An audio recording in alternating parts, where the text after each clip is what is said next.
Okay. It should be back now. Yeah, I think my internet died for a couple minutes. But it looks like OBS is back now. Okay. Now, I really want to find out what's in the poison. I'm afraid not, pal. It's medication. Or not what's in the poison, what's in the bottle. Medication? Yeah, for years. Topical use only, apparently. For years? You mean... Yeah, it's a medication Glenn Elves used for his ruptured eardrum. Was it Glenn Elves' ear medicine during the kitchen? What about to identify fingerprints? Anything on that? That was screwed up, so they only attempt to analyze the contents of the bottle. Another hour and they might have gotten something on the prints, but... That's going to weaken its impact as a piece of evidence. Okay, pal, this is it. Make sure your defense is impregnable today, got it? Today's trial. I'm gonna expose that guy for what he's done. My name is in the Phoenix Wright. 10 a.m. District Court, courtroom number 4. Court is now in session for the trial of Maggie Budd. The defense is ready, Your Honor. Ready and waiting as always, Your Honor. Very good, and we'll get underway at once. Yesterday we heard a testimony of Mr. Victor Kudo. Claims the witness the defendant putting a powder into the victim's coffee. However, the witness's testimony is plagued with a number of problems. The mark on the rim of the cup shows that the victim drank from his right hand, but according to the old man's testimony, he picked it up with his left hand. Thank you, Mr. Goodell. Furthermore, according to the witness's account, the victim was listening to the radio with an earpiece in his left ear. Yet the victim's left eardrum was ruptured, which made him effectively deaf in that ear. It's amazing how many contradictions in a single case can have, huh, Nick?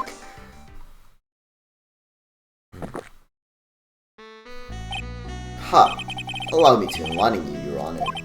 The world, you see, keeps turning, and we must turn with it. You've lost me already, Mr. Godot. Don't let the mysteries of yesterday mystify you today. All you losers think like that. You've got to change with the times. That's one of my rules. Are you implying that you resolve these contradictions? You know the answers to these riddles. The old guy was just throwing seed in here. He was throwing us off the scent. And today I'll prove it. Very well, let the first witness take the stand.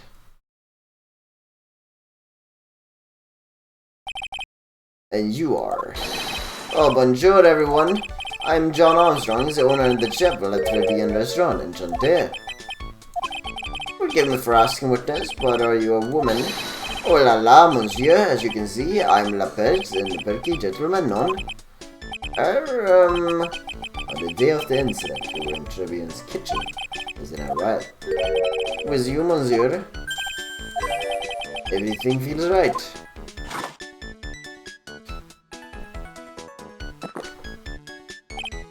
Huh. Well, he's totally on faith. Doesn't anything intimidate this guy? Very well. Your testimony, please, witness. Please tell the court what happened at the Très bien. Oui, volontaires. Yeah, the slow head shake is just like... Not his teacup is empty, but he's just like... Très bien. When it all happened, they were just two customers in my restaurant. I remember I was experimenting with some new decors that day. Like having a large mirror between like tables, for example. Oui, perhaps that is what the old man was looking at. Like cup, like earpiece, and like glasses. I would have seen everything in reverse, don't? Mirror? Oui, un grand mirror. The most enormous mirror. And suddenly the mystery disappears. Like I said, the world keeps turning, so roll with it. That would explain the coffee cup and the brief conundrum. Mirror would have made everything appear back to front. What the heck? It's way too early in the morning for this to be happening to me. Now then, Mr. Wright, you may begin your cross-examination.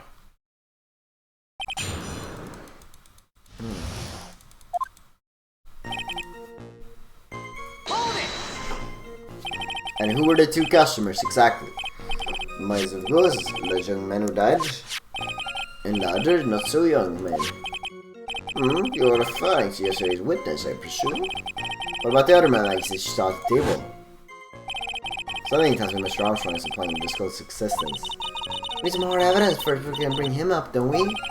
I guess I'll just have to try a different approach for the time being. You're experimenting with Art Deco? How come I never heard about that before today? You're not familiar with the legend interior design, monsieur. Please stay on topic. Now, why don't you tell the court about this before? But I did just a few moments ago. Excuse me, Mr. Armstrong. This deco you mentioned, are you referring to some sort of decorature? No, Art Deco. It's a style of design, Your Honor. It's talking about interior design. Walls, ceilings, carpets, that kind of thing. Oh yes, of course. Art Deco. I was trying to achieve a more life feminine look for my restaurant. There's plenty of the most bold about laying out like decor.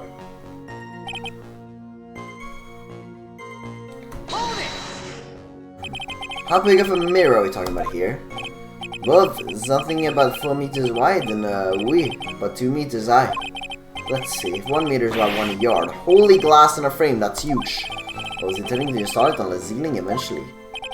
The ceiling? Is there a mirror on the ceiling? I don't remember. I'm known, but I decided not to go through with this in the end. What should I do? Should I ask him more about the mirror or not?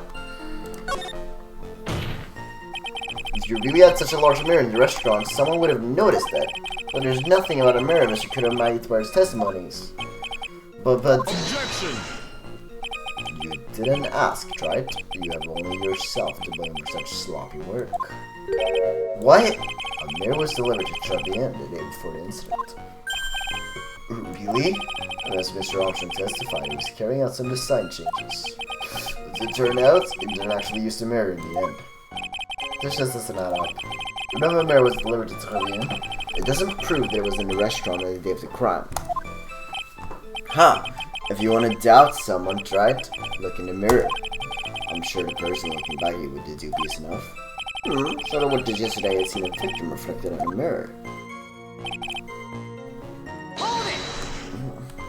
Normally, I'd expect people to know the difference between a reflection and a real object. Normally, how does normality come into this? That's lame tried, even for you. Huh? Are you trying to say that if something isn't normal, it is impossible? Is that it?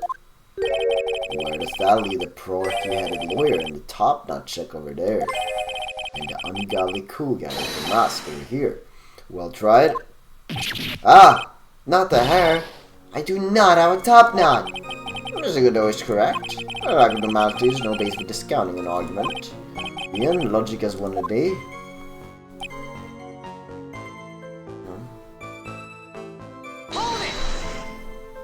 Everything? He would have seen everything in reverse? Oui? Hey Nick! We should take a second think about what old Ski said in his testimony. How did he phrase it again? Boy was wearing the earpiece in the same size green lens with specs. No question, you can lock me up if I'm wrong. It was his left ear without a doubt. When he used to see my hand to pick a cup, his left hand. We saw everything he described reflected in a mirror. Everything he said he saw on the left was actually on the right, huh? That clears up all the problems with his testimony, I guess. But that's it.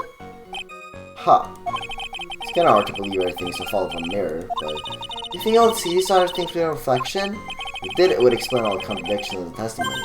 That just makes the situation worse for Maggie. There's gotta be something in that old man's testimony. You just gotta dig deeper.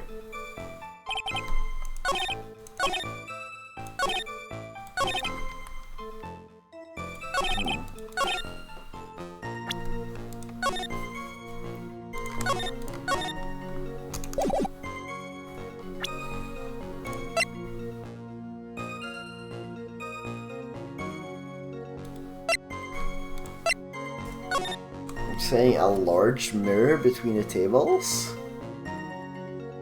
Wouldn't he see himself?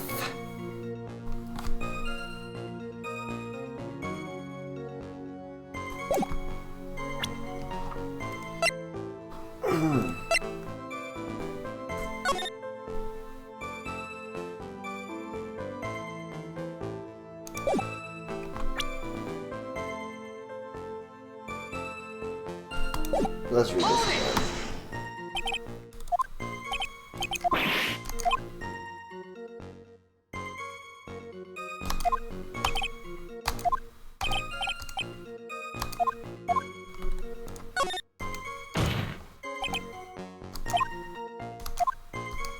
Objection! My least favorite witness. Yo, what's up, Hasper? You're doing well. Yeah. I'm getting tired of the French accent. It feels offensive. It's also harder to read.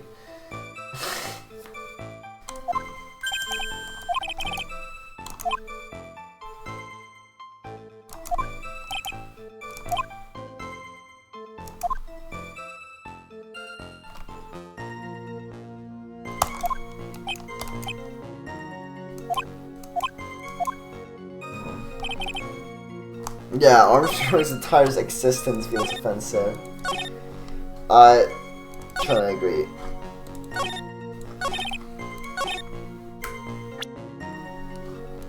Well, you really look at the floor plans and be like, yo, where the hell are you thinking about? I mean, I don't see no mirror in the photo. Okay, it's not the floor plans. It was... Then I'm thinking the picture.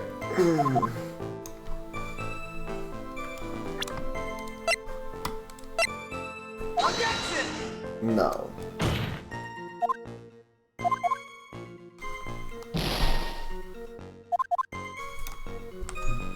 Okay. Let's just save scum. I don't care. We can't do this yet.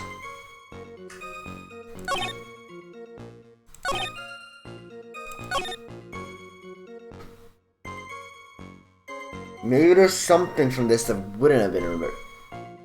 Wait, didn't he say that his glasses was on the left? Then not everything would have been in reverse.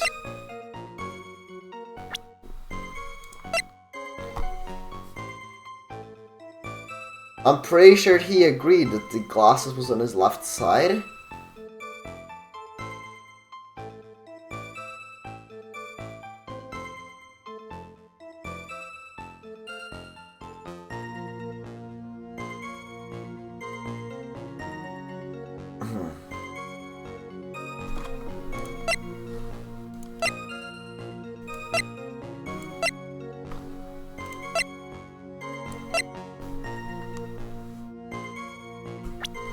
I'm just need to figure out, do I just percent Glenn himself?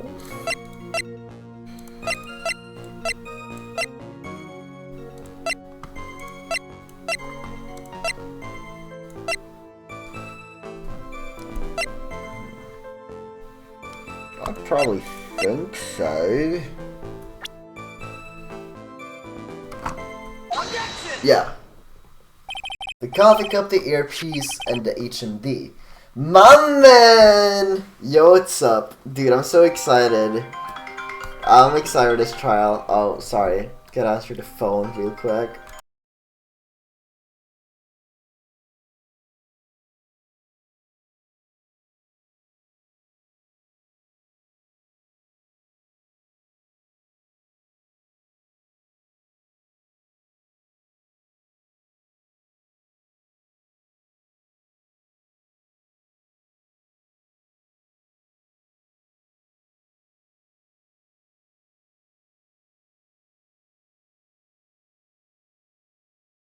Okay, that was it.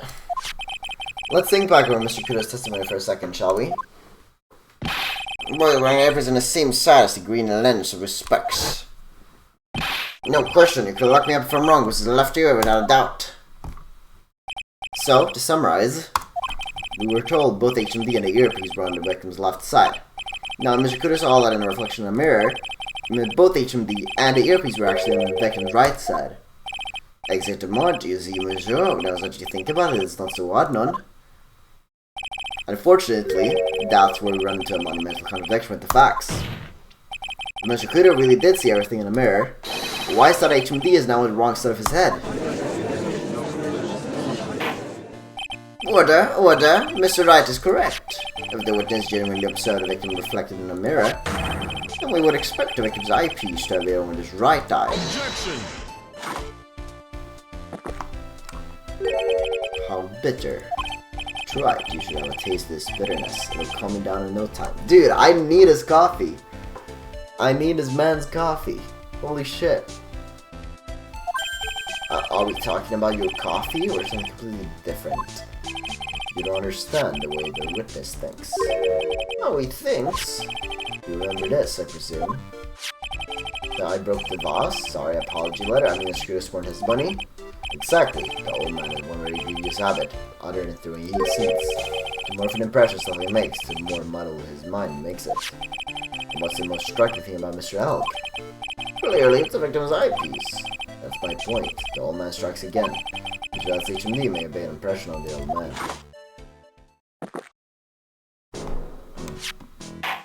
I saw the earpiece and the newfound spectacles he was wearing. Oh yes, they were both on my left ear. Here is left ear. Huh. Well, try it. Ugh. That's the worst, the best impression of Kudo ever. Wow, I really thought it was old CD for a minute there. Kudo was good. Enough. I must agree that yesterday's witness was irresponsibly brash, much for his testimony. Bad luck, Nick. Looks like the boil of a contradiction you find is just a rash. A mirror can't be beaten by a handful of seeds, nor can it lie. So, what exactly was the old man looking at? Fill us in, Mr. Armstrong. Go on, tell the court. We're all ears. Oui, I can explain. Please, if you will look at the compliance of the restaurant. Okay. The mirror. Allah, is the one sitting comfortably? The mirror was in the middle of the restaurant, dividing into two halves. There is only one seat from which you can see the image of a victim. Those leads to the table next to the victims.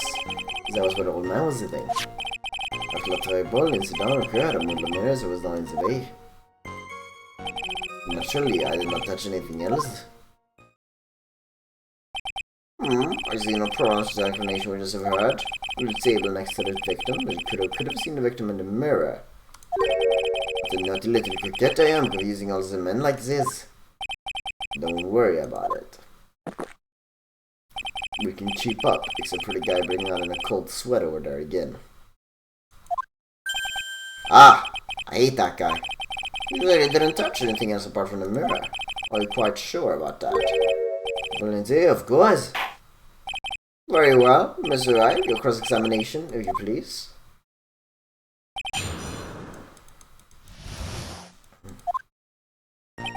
The mirror was...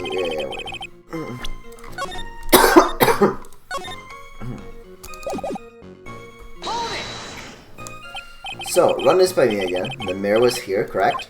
Oui, really? Because I know if I were you, I wouldn't put a mirror there. It would be in the way. Objection! Look who's talking, try it. Huh? You're obstructing my view, among other things. But, this is my scene in the courtroom. Fabien's charm is that it gives you an impression that you're the only customer. Temporarily placing a mirror in that spot will hardly be in the way. Unlike you, try it. It's you, monsieur, la mirror was there in the middle of a restaurant.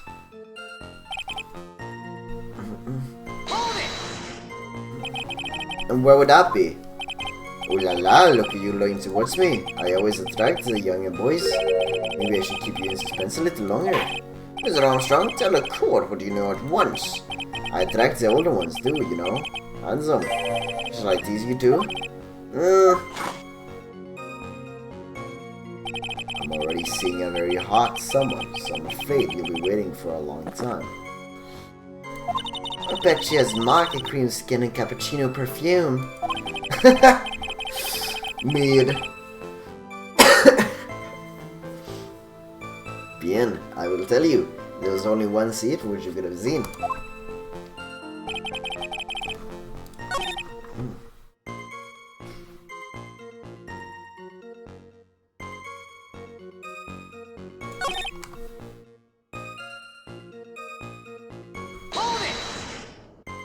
So why can you only see the victim from that particular seat? Comment, monsieur, is it obvious known? If you look at the plans, you will understand.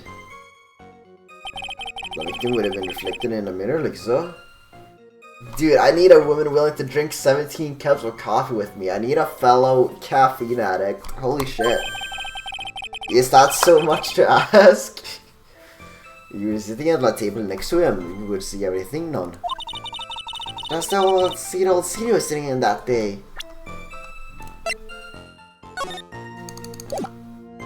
Can we see the other table in this picture? Is the vase there? Oh, there's a vase on every table. Fuck, that doesn't prove anything.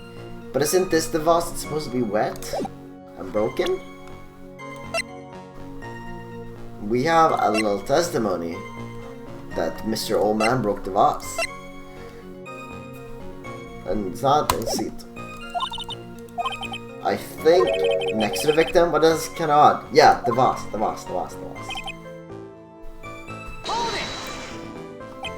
Did you move the mirror while Mr. Kudo was off calling the police? Oui, exactement. I carried it out for the lesser ones then. You moved a huge mirror like that all by yourself? What can I say? I know how to pick things up, Banzum. Haha. Kudo actually laughed at something. Well, given the witness's physique, I suppose it is possible. Did you move anything else from the crime scene, Mr. Armstrong? I look like the obliging type, none? Are you sure about that? I touched nothing except the mirror. Mr. Wright, is there something in the witnesses said that doesn't match the crime scene? Yeah, there is. I just can't put my finger on what exactly. Ah, suffering from a case of heartburn, right? Oh, I just have a thing for that, an oil with a golden mirror and on Frankenstein's. And a few drops of coffee, and voila, enjoy. Focus, Phoenix. Breathe. I need to ignore those two and just find some evidence. It's pretty strange, though, isn't it? I mean, nobody mentioned anything about a really large mirror.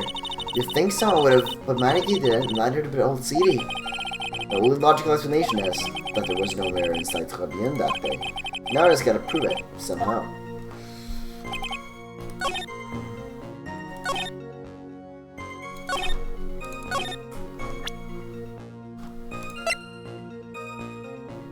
So either the image or his little testimony here. I think I'll just go with the image. Objection! This piece of evidence contradicts with the testimony we've heard, Your Honor. The crime photo? Yes, this photo clearly shows something that theoretically should not exist. What on earth do you mean by that, Mr. Wright? Should not exist. Ha! Sounds like you're describing yourself, Trite. Now then, if the defense would please clarify its statement. What is something that should not exist in this photo?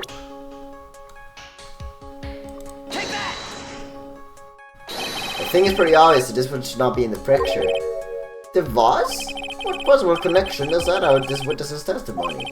Your Honor, I'm telling you there should have been no vase on this table. Because it's very clear to contradict with this piece of evidence.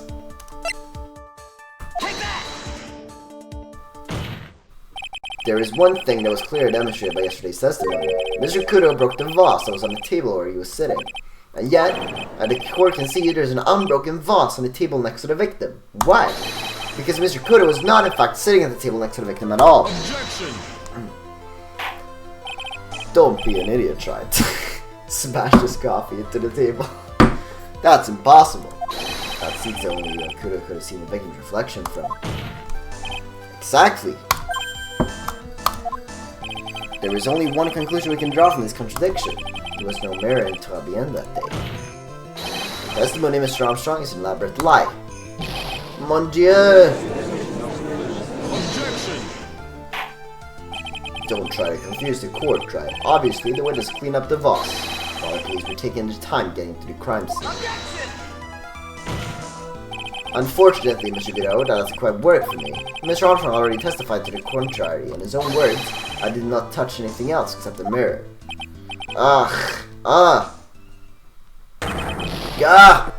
Chug, chug, chug, chug.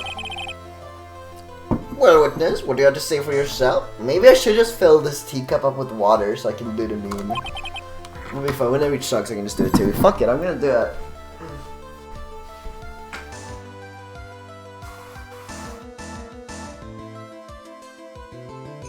Water bottles are overrated. I'm just getting a teacup with cold water.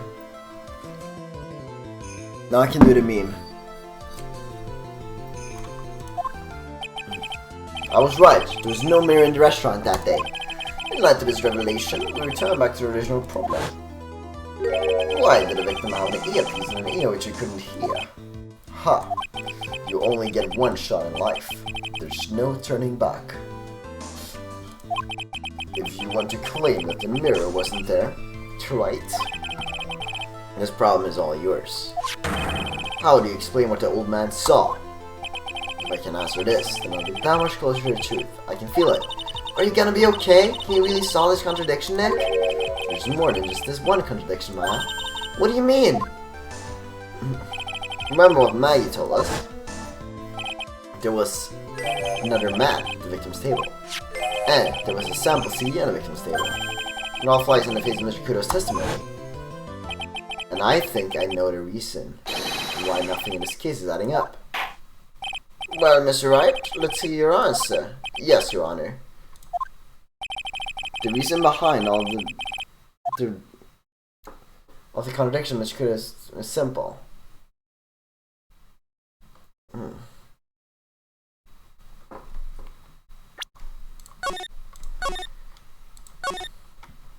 Mr. Kudo made a mistake. The victim was a phony. No. The ear doctor made a mistake. The other two are just ridiculous, so... Clearly, Mr. Kudo made a mistake. Mr. Trite, you're the one who brought up all these contradictions. And? If you're trying to tell us the old man just made a mistake, we can wrap this up case right now with a guilty verdict. How about it, Mr. Wright? Should I just declare your client guilty? Is that the best you came up with, Nick? Wait, that's not it. I'm sorry, Your Honor. I also want to make a mistake. I'll give you one more chance, Mr. Wright. Think carefully before you answer this time. Yes, Your Honor. Oh. I mean, the victim wasn't a phony, right? The phony was the guy on the other side. One more. I mean, I guess it has to be that, because the ear doctor made a mistake. Is not true. Well, the ear doctor, that's such a stupid reason.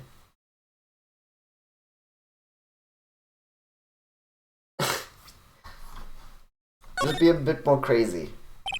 This case is riddled with contradictions. Yet, there's one very simple answer that clears them all up. And what does that? The incident Mr. Kudo witnessed and the incident the victim experienced were two completely different events. What? Yes, the victim that Mr. Kudo saw wasn't Mr. Glenn Elliot at all. It was an imposter, a phony pretending to be Mr. Elliot. Obviously, unlike the victim, there was nothing wrong with the imposter's left eardrum. That's how he ended up wearing the earpiece in his left ear by mistake.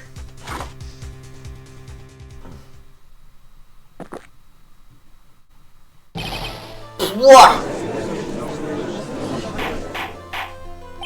Order in the court. Settle down or I clear the courtroom. Quiet, Gramps. Why don't you clear out of here, huh? What did you say? Right. Are you saying that what Mr. Kudo saw was a setup? Yes. Someone pretended to be Glenn Elgin and acted out the whole coffee poisoning. All for the express purpose of creating a witness out of one Mr. Victor Kudo. Objection! Get real, Trite. Why would anyone want to do that? Isn't it obvious? The thing Mr. Kudo was most insistent on in his testimony was the serving girl brought him a Javicino, but she put something in it. Mrs. Serving Girl right there in the defendant chair. I remember her well. It's so hard to believe, but there was one and only one reason to show Mr. Kudo's fake poisoning. Show Maggie Bird in the act of poisoning the coffee. Objection! Are you insinuating that a waitress in the old man's story was fake as well? It's true there were no other customers in the restaurant at the time, but it's also true that the chef was there. He would have noticed what was happening. That's right. Well, witness, your restaurant really was rarely seeing such theatrics. You would have known about it, right? Correct? Oh la la, it's the most difficult for me. No, it's quite simple. All you have to do is testify. You're under oath after all. Was there, in fact, a phony at Trabienda? The defense demands that Mr. Armstrong tell the whole truth about what happened.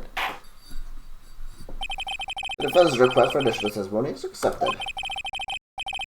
We'll accurately explain in detail the events in the restaurant that day. Oui. Okay.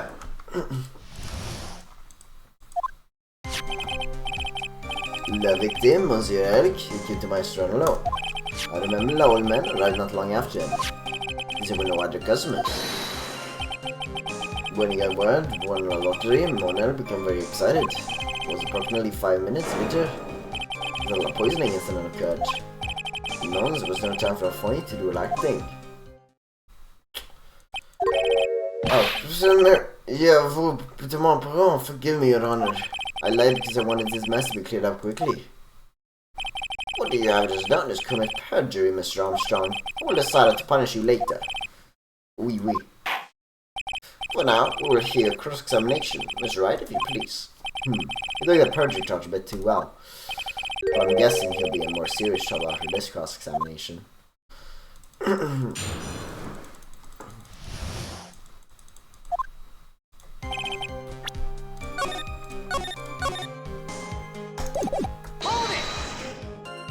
Was he alone at his table as well? Oui, his own from the kitchen. The defendant, Miss Bird, remembers it differently. He swears to another man at the victim's table. Objection! Unfortunately for you, tried. Yesterday's witness also testified that the victim was alone. You know, seeing you squirm like that reminds me of a certain coffee's bittersweet bite. What kind of coffee has he been drinking? Not coffee, it's love! Love is bittersweet! Hearing my aesthetics receive Weiss all of a sudden.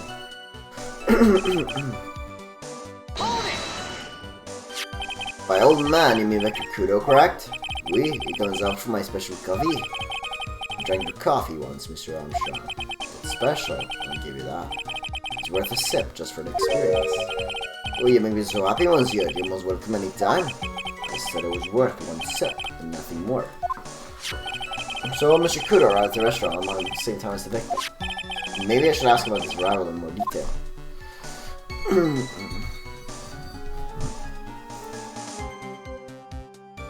What time was it? I think that'll be the most useful. Out of curiosity, about what time was it when Mr. Kudo arrived? Oh no, I cannot remember, monsieur. I believe we were told by a witness yesterday. Crime was reported at 2:25 p.m. A kind of scary old man, sir. Will that perhaps jog your memory, witness? Lights it on appeared about 20 minutes after he arrived. So the victim must have arrived between 2 p.m. and 2:10 p.m., no? Just after 2, huh? Thank you for your help in jogging my memory, monsieur. You are wonderful.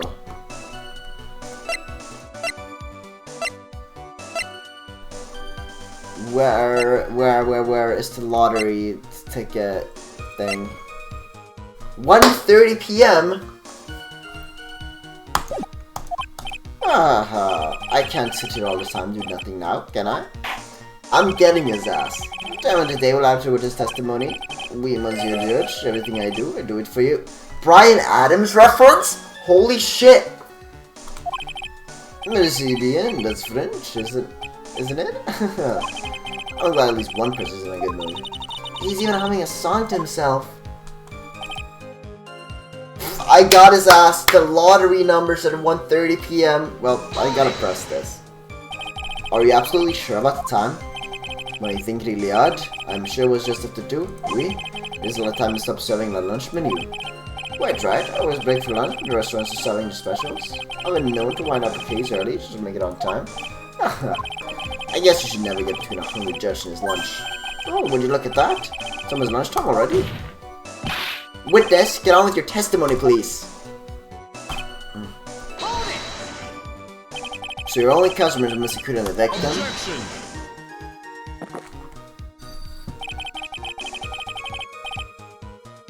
How many times do you need to ask the same thing, Trite?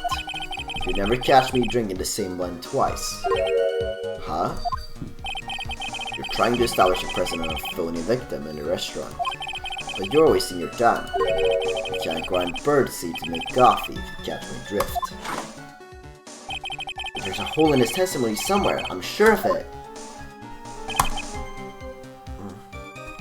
Dude, how long is his testimony? Did you see him? No one was in the kitchen, but I heard him. I remember him shouting, yes, $500,000. Presumably their friend heard that too then, correct? Maggie? She looked like a poor little frightened dove. What about Mr. Kudo? The old man dropped some birds he didn't get stuck in his throat. It seemed we're now yet another incident on our hands.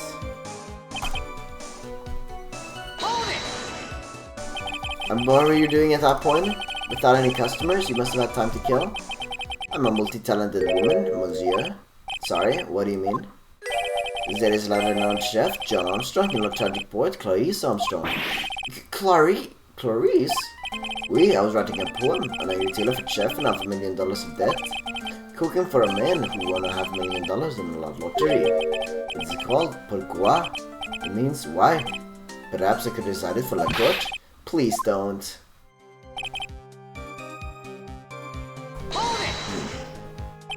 You mean you contacted the police as soon as the incident occurred?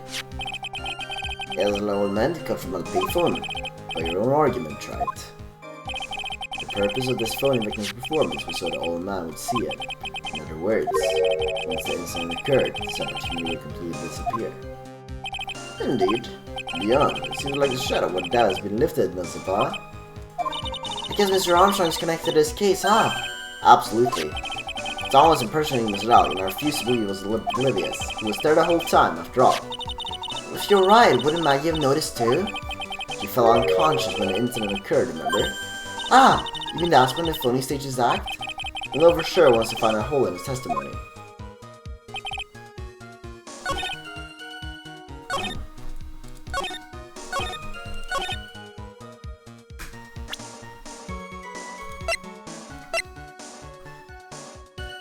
Where's the lottery tickets?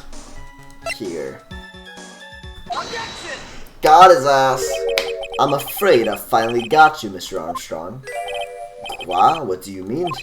At the time in question, the victim was listening to the radio with his earpiece. The show he was listening to was Millionaire Radio. Each week, they announced the winning number of the $500,000 lottery ticket. That is the show Moneg was listening to.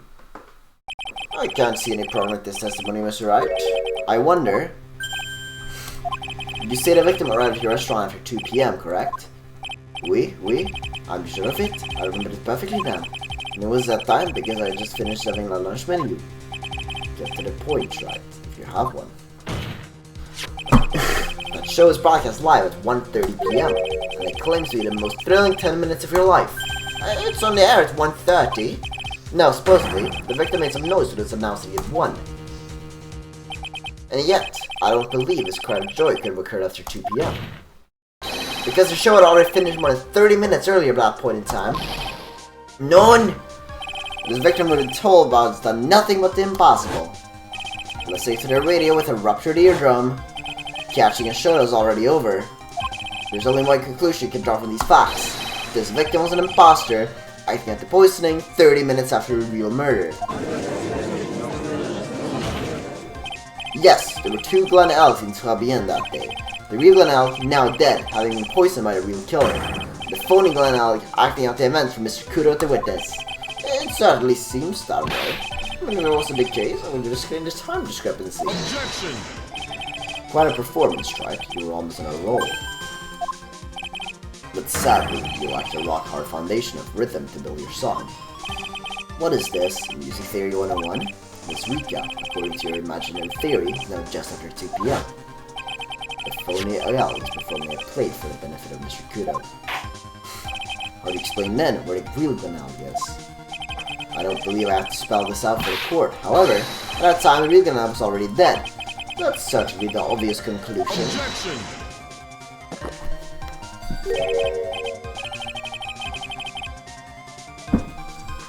Thank you, Trite. That was exactly what I was hoping you would say. What? Now, I presume you can prove this theory of yours. Can you explain where the missing corpse went to? The missing corpse? According to the old man's testimony, there was only one other customer there. That customer was the phony Glenelg. Then where did the killer hide a body after the real victim? No! I'm prosecution has a valid point, Mr. Wright. If your theory is to stand up to examination by the court, you must provide us with proof answering the prosecution's question. Who added the killer hide the body? Yes, Your Honor. No conjecture tried. Let's hear some facts for once. Show the court a piece of evidence that proves where the body was hidden. Evidence? What's with the intense pressure in here all of a sudden? I thought I had him with that contradiction. But he's turning it all around, backing into a corner instead.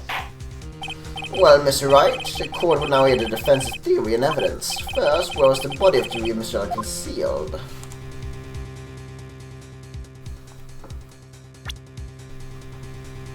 I kind of want to say in the restaurant.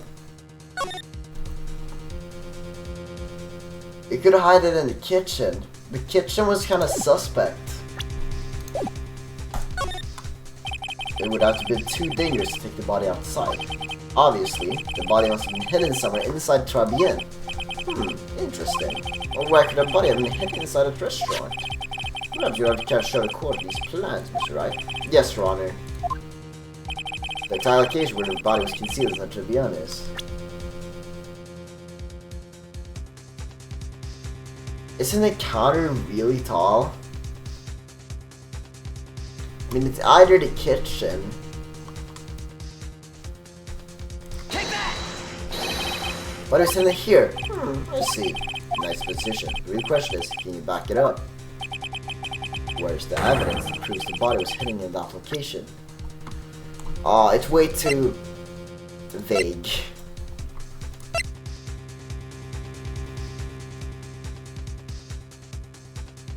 The ear medicine was found in the kitchen. I like that.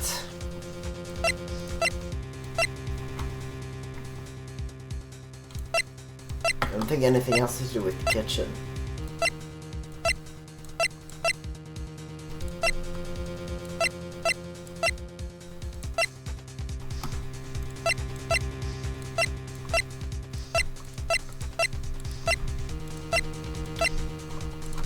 Let's try it. Take that! Mr. Armstrong, do you recognize this bottle? None.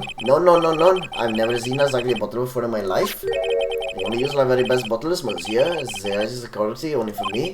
Where was the bottle found, Mr. Wright?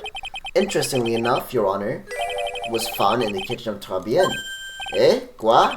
But I only ever use these bottles for my aromatherapy oils. But this bottle doesn't contain aromatherapy oil, Mr. Armstrong. No, it contains a medication. What kind of medication? I'm sure everyone remembers, don't they? By Mr. Elvis the knob. Otto. Let's get some water for this one.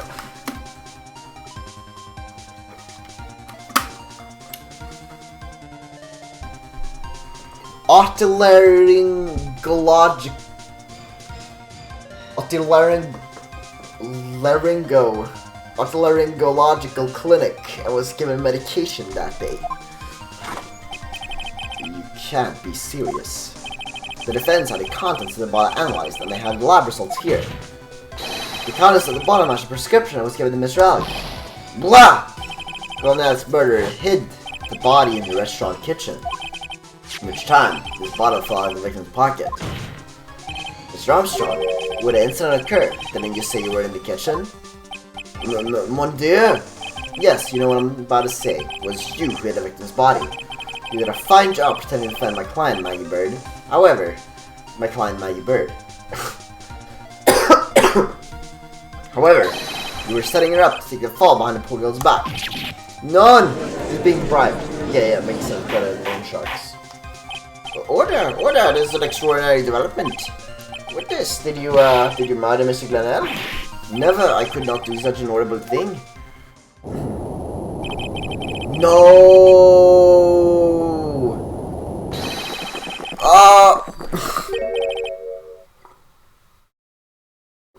Bro is downing his coffee. Mr. Godot? The bitterness. Every time I get lied to, I was done in my coffee. That's one of my rules. You have the slightest idea how many cups you have by now? And I like to do the same to the person who lied to me. I like to take them down with my empty cup. Listen up, chef. How about brand new flavor in your ear, my H-deficient friend? Je vous demande pardon, please, you must hear me out. It's a trap, listen to me. Por favor.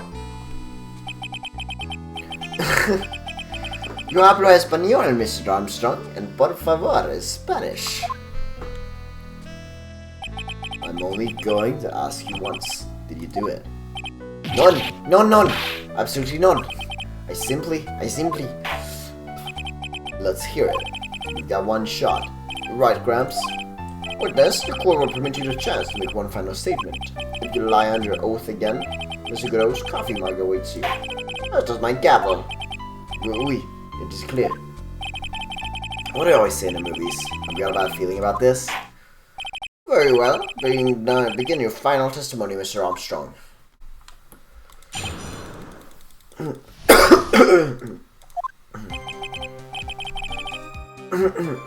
It is true, I hid the body in the kitchen. A man forced me to do it. I had no choice. I had to go along with him because there was a reason why I could not refuse. But then I'll kill him. I swear it. You must believe me. Well, that seems true. You were forced? By who? I cannot say. But I will be erased. Let's try a different question, then. When Mr. Owl died, was he really the only person in his stable? There was another man. I knew it. But he was telling the truth. Let me cross-examine it with this now, Mr. Wright. There's just one more thing I need to do. I gotta break this guy and get him to tell us the names of the killer.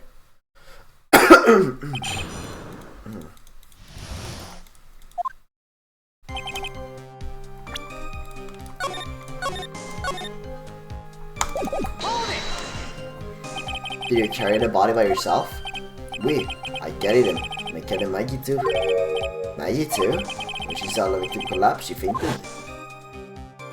I could not leave her there. Where did you hide the bodies?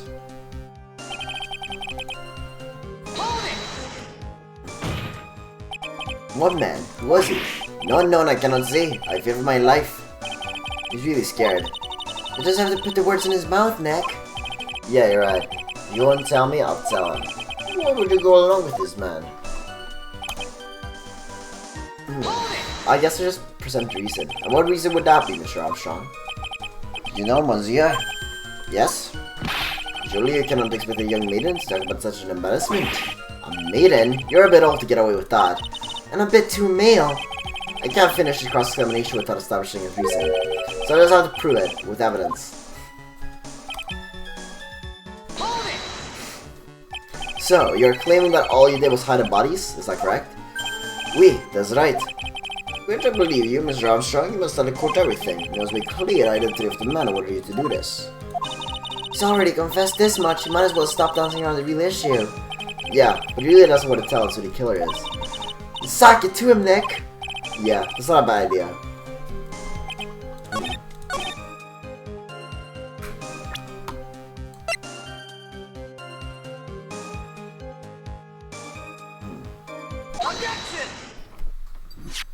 You have $500,000 debt, don't you? $500,000? Is this true, Mr. Armstrong?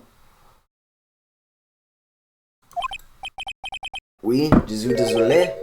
I was weak and I borrowed their money. This is Mr. Armstrong's Achilles heel. Or Achilles heel. That's why you couldn't refuse anything asked of you by this man.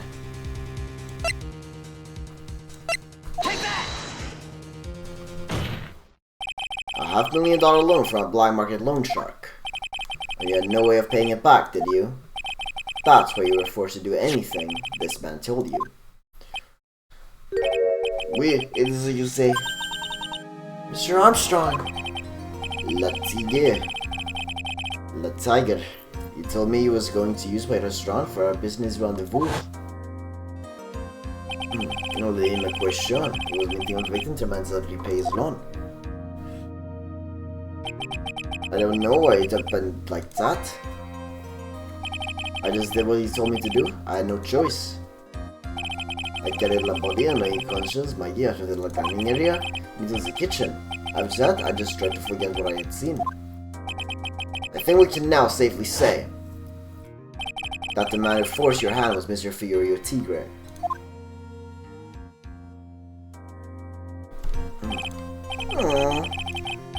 I do have one further question for you, Mr. Armstrong. The poison in the lottery ticket found in the defense apron pocket.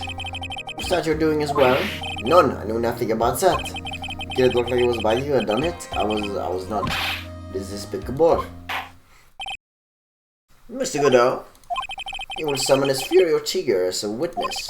I doubt that we arranged today, so we'll adjourn for now. Proceedings will continue tomorrow. 30 minutes. What?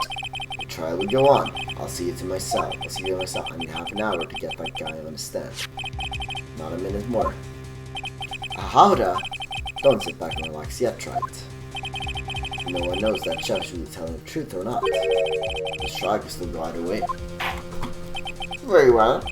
Your request is granted, Mr. Godot. We'll assume once Mr. Tigre is ready to take the stand. Till then, of course, adjourn for a 30-minute recess. Okay. Maybe we should just get this done. Might as well. I don't want to leave myself hanging for the last part. Even though my voice doesn't have that much left in me, but I could do another hour, surely. So we're finally gonna see the tiger on the stand. We almost got this case won now, Nick. I wish I could agree. Huh? When I crossed the sound Mr. Armstrong just now. He said he was just doing what the tiger told him to do. But Godot picked up on it, remember? He pointed out that without proof, we don't know if what he testified is the truth. Yeah, let's just keep going. You mean you think Mr. Armstrong was lying? I don't know. If that's the line the prosecution takes, we could be in trouble. I get the feeling that we don't have the case-making evidence we're gonna need. Hey, pal! My goat! Detective Gumshoe!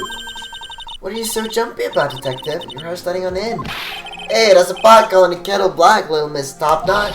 It's not a top knot! Never mind about the hair, just calm down, alright? I can't stand still when I don't have a job to do. I kinda get warmed up. Ah! No kidding. That is something you need me to do, pal, anything. Well, hey, I'm gonna take a job back down to the precinct. I could get some print analyzed for you if you got an hour. An hour? Trial will reconvene by then. But Nick, we still don't have a really decisive piece of evidence, right? True. But also kind of trump card to pull out for the bag. I'm really stuck. You said you could get some fingerprint analysis done in an hour? You bet! In that case, would you mind checking the prints on this for me? Ugh. Take that! I'm going back to the station anyway. Could you find out whose prints are on this? Oh, hey! That's a small ball I gave back to you this morning, right? Yeah, I think it's time we saw the last mystery who the prints on it belonged to. Sure thing, pal. Actually, that's been growing at me, too. Small ball given to Detective Gumshoe. Okay, I'll get this off to the lab right away. Just make sure you don't lose the keys before I get back.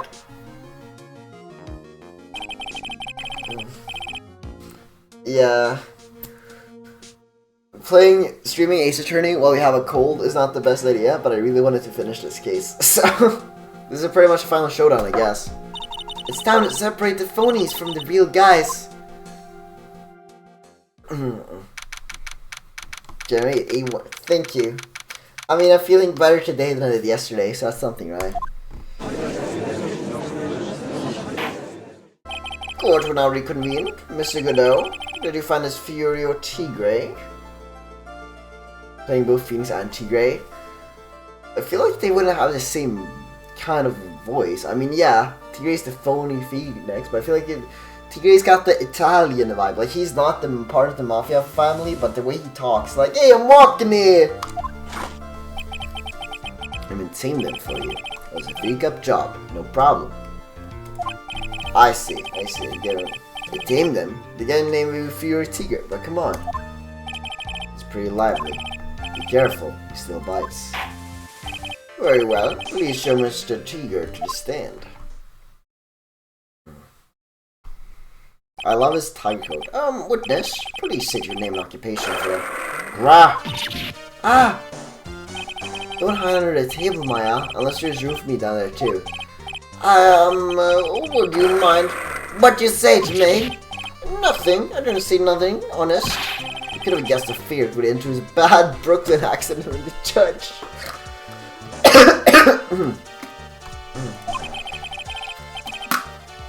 I got business to take care of, you hear me? Who the hell called me into this hole? Was it you, Spiky? Ah, no, of course not. It was, the judge. Your Honor? Oh dear, I'm screwed on my pen. Where on earth is it? Don't mind me, just carry on with the proceedings as normal. That's it, we're doomed. Maybe you just didn't hear me. I said, who the hell was it calling me here? Well, they're allowed to say hell in Ace Attorney. That's crazy. And then, what rating of this game have again? I guess they're allowed to get away with some swear words with like PG-13, wherever. There's no need to shout. We can all hear you. What do you say? No point struggling. You're caught in a snare. You're a relentless snare of the law. T except dual listening. Okay. Wait, is dual Destiny's lower or higher? I assume it'd be like PG or something. Probably could have gone away with T. Okay. I see. Is M? What? There's an Ace Attorney game that's M rated? That's fucking insane. What? Oh, it's for one thing. Okay, I see. And I'm gonna haul you in. Too cool. Don't let me get the better of you, Nick. Let's start with the basics. You know about the incident in question, correct? Incident? I don't know nothing about no stinking incident, mask boy. Okay. You been attended previous trial with Maggie Bird? Maggie who? I got more important things to do than record courtroom dramas. Of course, well perhaps you could give us your testimony then. Please tell us about what you did on the day after murder. Phoenix Rat. Yeah, I was the one who set this up, didn't you? Yeah, I was gonna regret the day you ruffled the tiger's fur. You hear what I'm saying? Maybe I should have brought that with me today. Get a grip, Nick!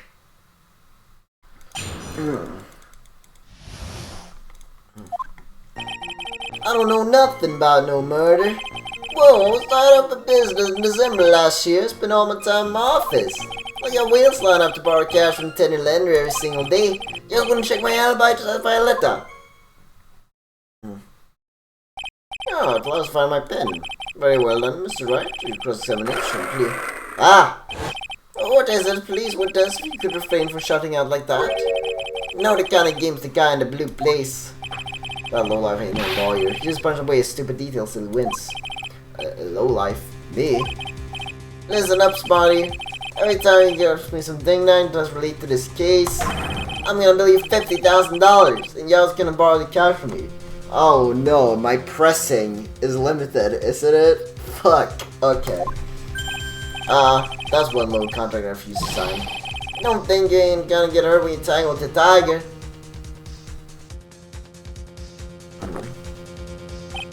I love a good spectator sport. Welcome back, turn him up like top. Fuck. Just a minute, just really not. This witness is. How can I put it? A hungry tiger roaming the urban jungle. Listen, I'm fine with not being allowed to press if the game tells me that I'm not allowed to press and just doesn't give me a penalty out of nowhere, you know? And now it did tell me I can't press, so get on this bad side and bite everyone's heads off. Yours too. Very well. I have no choice but impose a penalty system here. You better be listening. So I got business to take care of. Big business. I don't split now, I ain't gonna catch my buzz. The court will impose a penalty for any relevant pressing of witness testimony. Keep that in mind as you begin a cross-examination, Mr. Wright. Yes, Your Honor. You can do it, Nick. Come out from under there already, would you, Maya? Okay.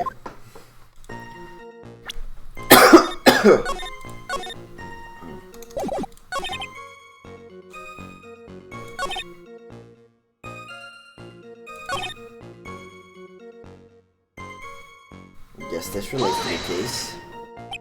By Violetta, you're talking about the Cadaverini families?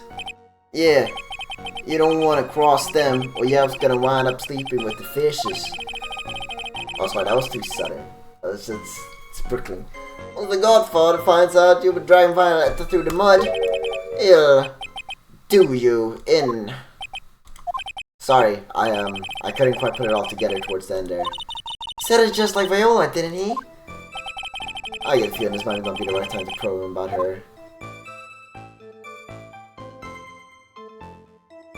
I mean, it's one penalty point. Mr. Tigger, what do you want? If you wouldn't mind going into a bit more detail. Objection! This is a dead end, right? And you know it. Remember the rules. Arresting new witness without evidence to back up future attack is prohibited. As I said earlier, the court will impose penalties such behavior. Ouch, the pain. No, Mr. Tiger. Will you mind repeating your testimony from the beginning, please? Time ain't free, you hear? You better remember that. You missed that bus, someone's gonna pay. Nah.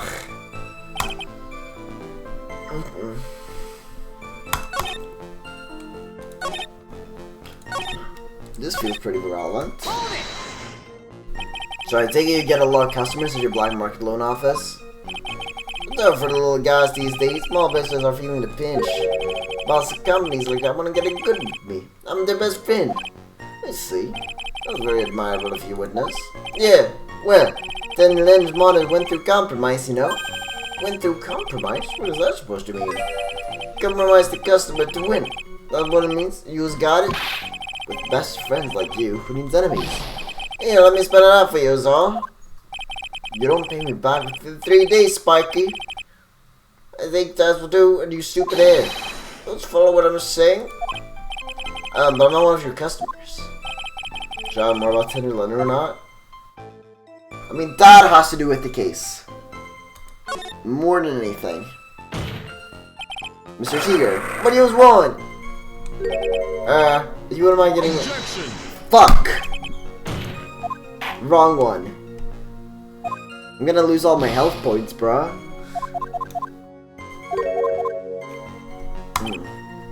Okay. Are you sure about that? We're talking about 1 month ago, you know.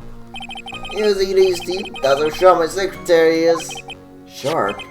Was he talking about Viola Cadaverini? He writes everything in my schedule. December, mainly in the office. That's what it says, so that's where I was. Seems like a rather sketchy schedule. Ugh. There he goes again. What a Tiger did all December isn't the issue. What's important is what he was doing on the day of the murder. So now what? Mr. Tiger, does all of them do the same thing? Objection! I just want to know, because there's not that many statements in this one. Oh, never mind, this is different. Alibi something something. I agree. The victim was killed on December 3rd. Were you in the office that day too? Maybe I was ain't listening. Of course I was. I never set foot outside. Meetings all day with a bunch of cats wanting to do business with me. I ain't never seen that young kid before. I do believe that was the last statement was important. Mr. Godot, if you could please, Mr. Tiger. We're asked to add a last statement to your testimony. Oh, now I'll beat you. Be a man, Your Honor, and ask him yourself.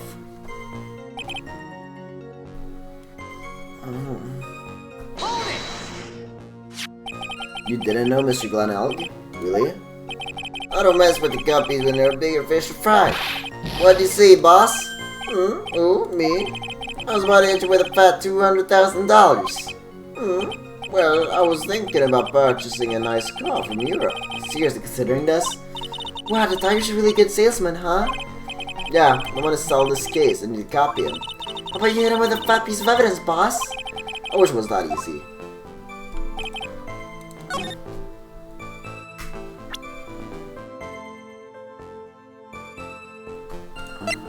Let's see. We have the kid's gambling debt.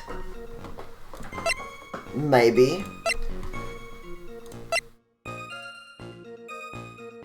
This might be a bit too early. They'll bring out MC Bomber and be like, hey, that's not me.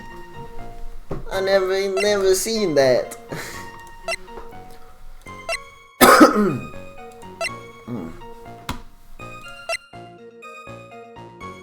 Oh yeah, Glenn's calendar. Objection! Mr. Tiger, you claim you didn't know Mr. Glenn Elk, but it appears that Mr. Elk knew you. What? Mr. Elk left us a little note on his calendar. You meet with the tiger, and a date, December 3rd. December 3rd? That's the day of the murder. So, Mr. Tiger, I submit that you did indeed know one Mr. Glenn Elk, because on the very day of the incident, you met with him.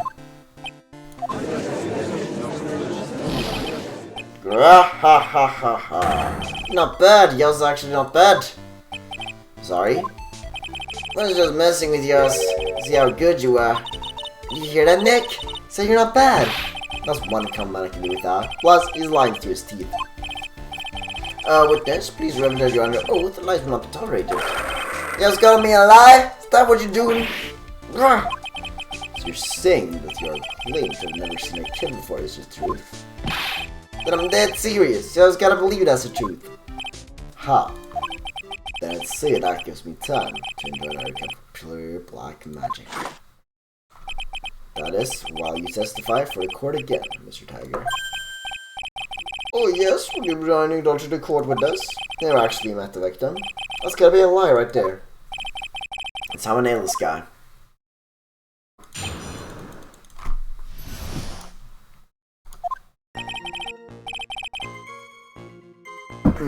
I ain't no liar. I never met Glenn Elk. There was some lame guy with that name though. Wanted to borrow cash from me. Set up a meeting with the guy at my office, then the lender. Waited around for him, but he ain't ever showed. Ain't even never been to that Trapian joint, Josie. I see. That all seems perfectly logical. You got arranged to meet with the victim, but he didn't show up. I've heard it's pretty hard to keep appointments when you're dead. Very well. You may begin with your cross-examination, Mr. Wright. Yes, Your Honor. Didn't I tell you I got a big deal going down today? I ain't gotta make my bus now. I'm gonna have to take the express train. Bill's gone straight to you, right? Ugh.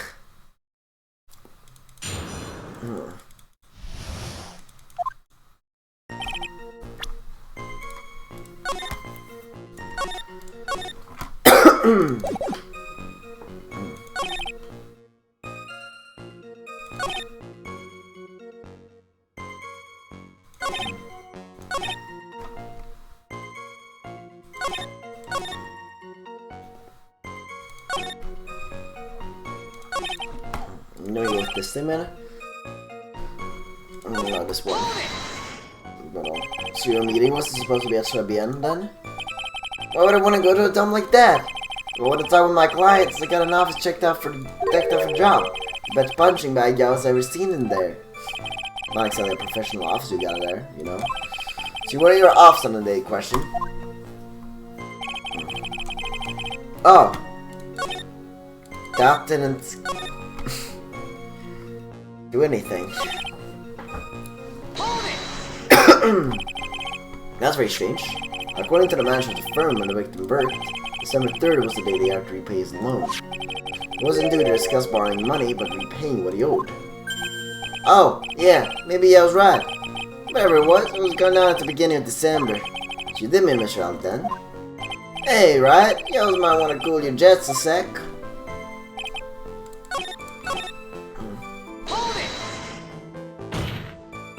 And yet, your name was written on the victim's calendar. Get the horse calendar out of my face. I'm the tiger, not a lame horse, no porcupine. Tigers just like me eat horses like that for breakfast. No, witnesses are unpermitted to eat evidence, not that they ever would. Well, there was a case once where a young lad ate... Anyway. Aware. If you ever had met the victim before, how would you explain this note he left?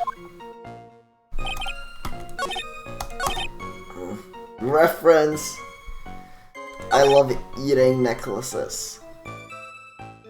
He eated it.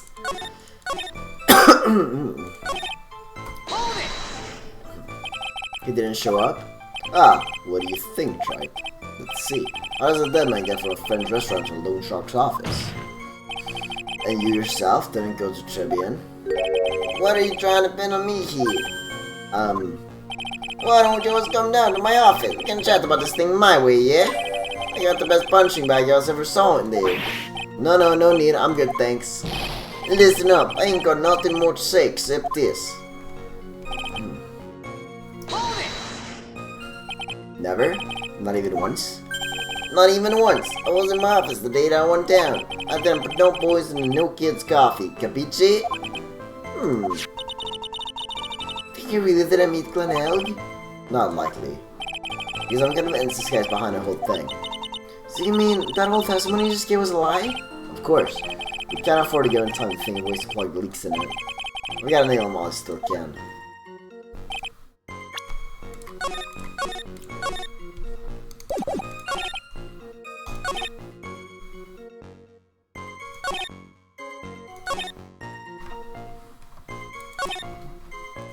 Okay, let's see the evidence.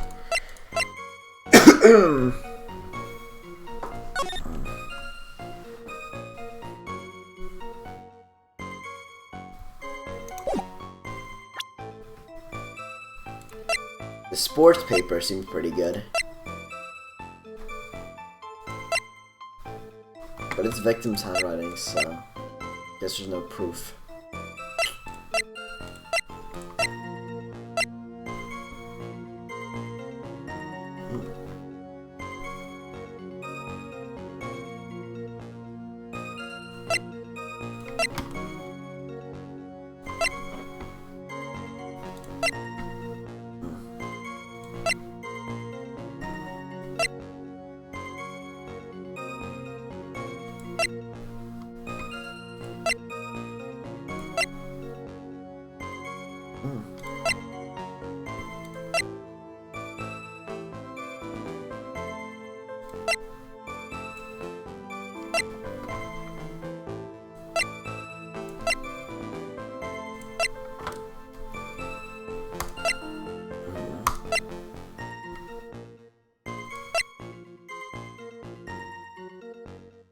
Oh! The matches! The last evidence I looked at. Objection! Mr. Tiger, is there something you'd like to tell the court about these matches?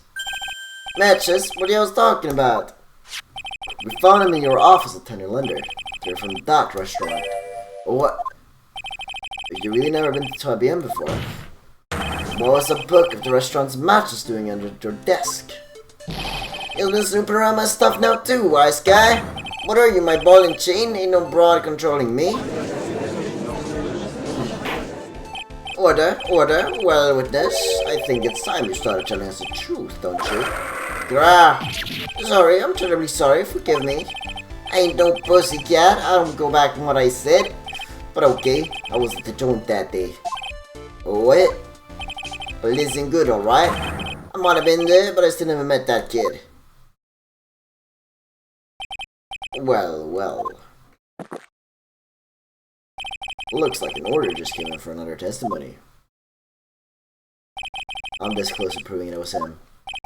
He did meet Glenn Elk that day, and he did put poison in his coffee. He must have.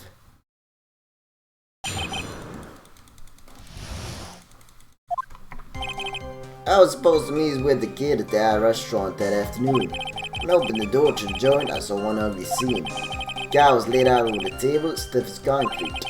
Thinking if the place wasn't hot already, it was gonna be, so I split. I heard the cop sirens on my way out, and I went straight back to my office. I see, you didn't actually meet with him in the end then. Well, Mr. Wright, a cross-examination, please. Yes, Your Honor. Hold it, if I wait around here any longer, I ain't even gonna make the normal express. No more stupid questions. Ha, no problem. Anytime you try to press you on something irrelevant, I'll see you pay the penalty. Mr. Godot, that's my job. Your job is to slam a little hammer if you should call a guilty verdict. So do it! Yes, sir! Special Express ain't cheap, right? Just so Yao's knows, as Yao's paying. Oh man, those are really long and everything out of here. Oh, now we're back to pressing. We're in penalties. I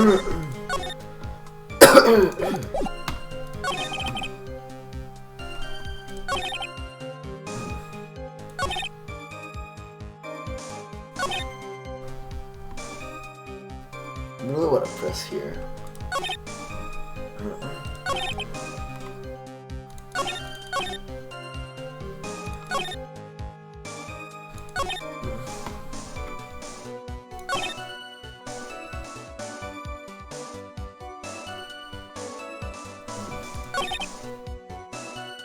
Yes, maybe ask him to describe it.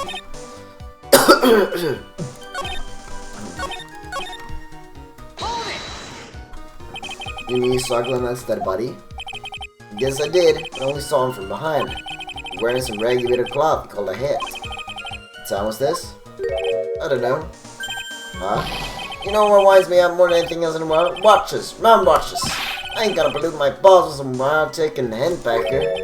Out of interest, Mr. Tiger, what went you up to second most? What do you guys think? Square watches. You're so real for that.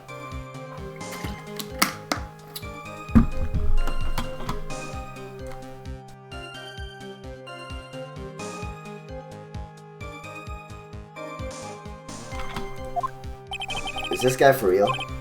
Look, all I need to know is something bad was going down at that place. That didn't do anything.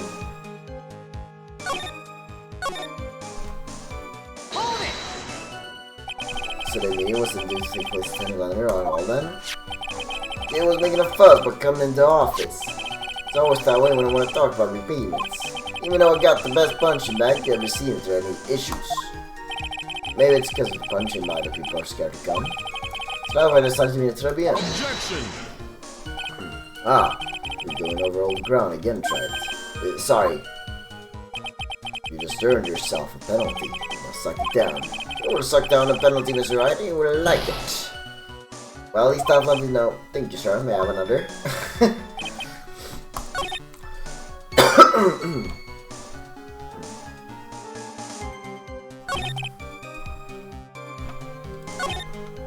Well,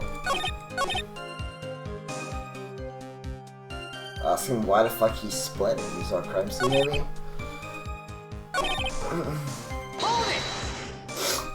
So you didn't actually set foot inside the restaurant then? Tiger's a busy cat. Don't hang around for no one. I ain't got time to be caught up in no murder investigation. So, when exactly did you pick up the matches? There were matches just inside the front door. Our detective friend went up in trouble with the chap for taking 5 books home. Poor gumshoe. That was enough to make a man cry.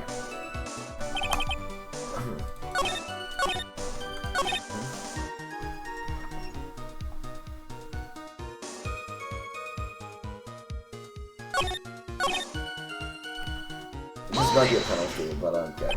An ugly scene? What do you mean? Objection! Damn it. The witch already told us, right? Which makes the question irrelevant. But I give myself 17 cups of coffee during trial. That's the rule. You better limit the number of times to get a penalty, right? Where guts looked inside a chimney. Ashen. Don't make me burn you again, Mr. Wright. You guys should impress me with that. Because I'm gonna make that special express after all. But to recap, this ugly scene you saw was...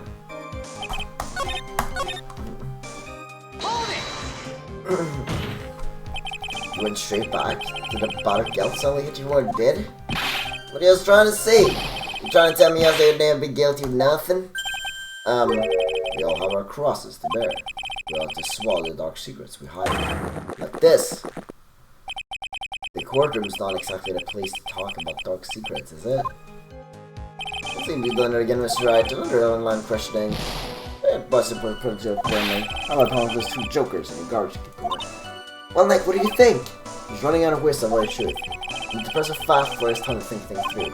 You gotta come right back at him with a contradiction. Be careful what you press him to. Hondo will get penalized, okay?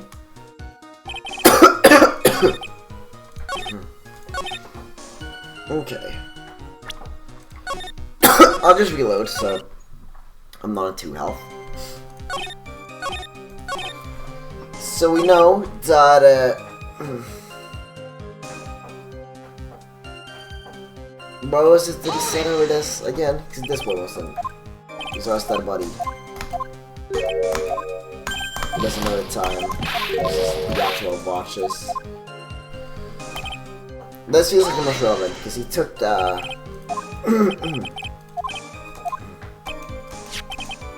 the matches.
It seems like a silly thing to question.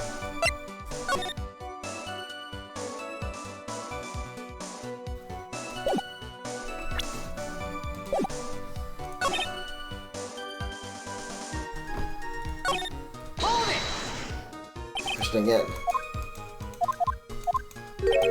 Just the same thing still.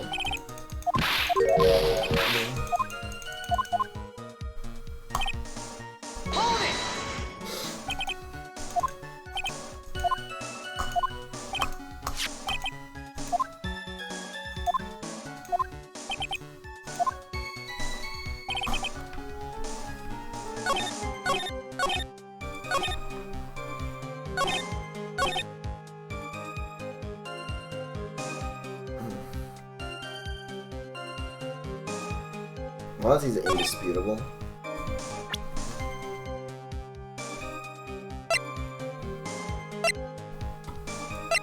I'm seeing you left here.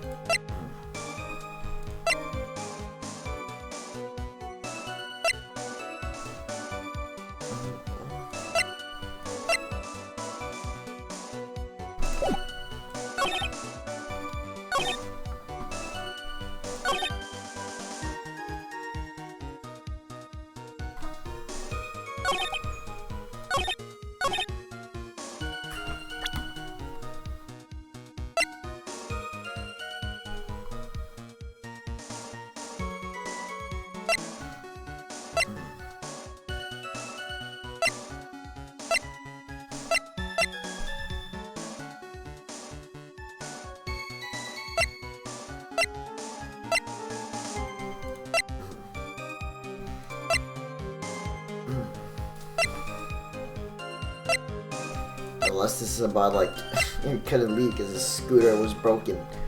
Doesn't make any sense because why do we need to establish that his office is close to it?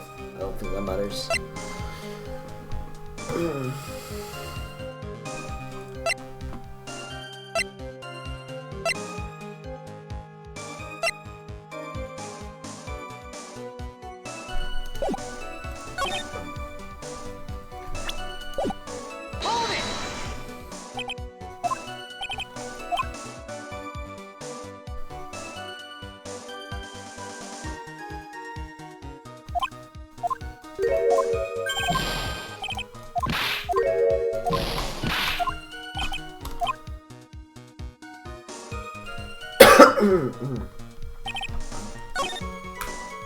Okay.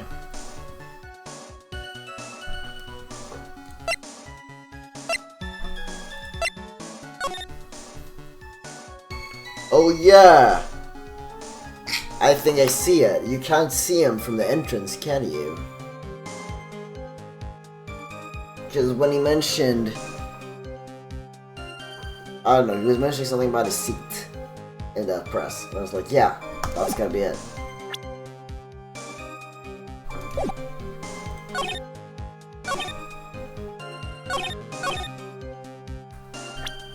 How could you see that if this was the floor plans? You're something of a loan collecting pro, aren't you, Mr. Tiger? No one escaped the dagger's glitches. Well, something of a lie detecting pro. And no one escaped the Phoenix's glitches. I think it's time we got something straight. What's this, Trite? A new line for long questioning. These are the floor plans of the crime scene. You say we're standing at the entrance, Mr. Tiger. From there, your field of vision would have covered an area something like this.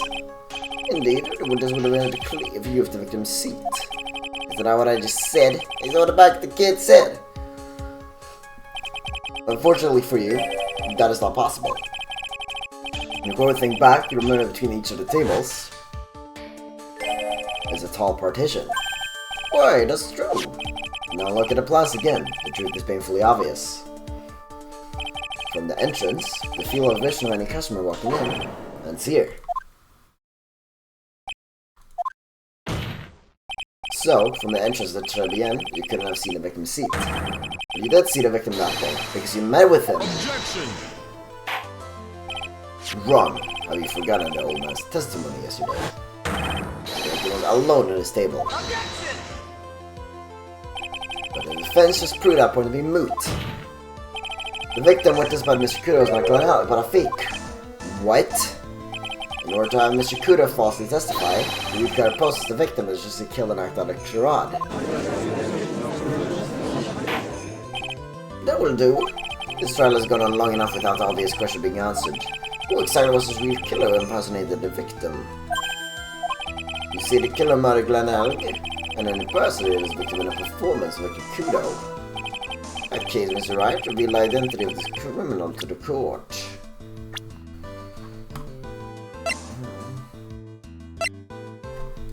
Take that! Obviously, the killer is Fury Tiger. No one else could have done it. What? Well, witness. Grahaha. Now that's cute. You think you can pin this on a tiger? Maybe you just don't understand. The tiger is king of the jungle. And there's you to say it again. Come on, you got the guts? You got to threaten me, Mr. Tiger. If the defense, go ahead and tell the witness, Mr. Wright. That's crazy. Mr. Wright. That's to me like the best of you, old man. He hasn't got guts, I'll give you that. Oh, Mr. Wright, do not leave me to handle this alone. Ah, perhaps I can end this embarrassment. Mr. Godot, let's just go back over Mr. Godot's testimony one more time. No man didn't just see the victim. Oh, no. So if you got rotten Javachino, but she put something in it. Question about it, she very conspicuous with a white pattern in there. Sugar? What the victim saw was really a victim or not. That doesn't matter. The fact remains, he saw that accused put the poison into the coffee. Yes, it was the waitress who poisoned the coffee. Very impressive, Mr. Godot. Waiting for my absence to launch their attack. Ha! Found your pen at last, right? It was in my pocket. But anyway, Mr. Godot witnessed two people that day. Saw the victim, the supposed Mr. Glenelg, and the waitress from behind. Yes, your point, Mr. Wright. I think your conclusion is obvious. If Mr. Glenelg was really the killer in disguise, then surely it's possible the waitress was also part of the show. Oh yeah, now that I mention it, the hair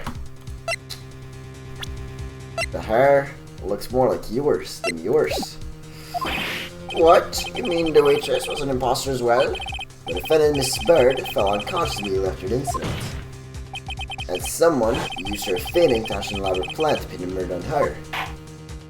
Who on earth was it? Was there a waitress that Mr. Kudo witnessed? Take that! Who is this woman? Her name is Viola Cadavarini. She's an employee of Tinder Lender. You was making a big mistake. You know who Violeta's grandfather is? You better be going home in a armored truck tonight, if you know what I mean. Stop shaking, Nick! Where was I? Yes, the defendant, Miss Bird, has stated the following. Well, when I took the coffee over to the victim's table, it's true there was another customer in the restaurant. She was sort of creepy. She had kind of cackling laugh. There are just too many contradictions in this case. The second man at the victim's table is nobody Miss Bird seems to have seen. The earpiece worn by the victim is left ear when the eardrum was ruptured.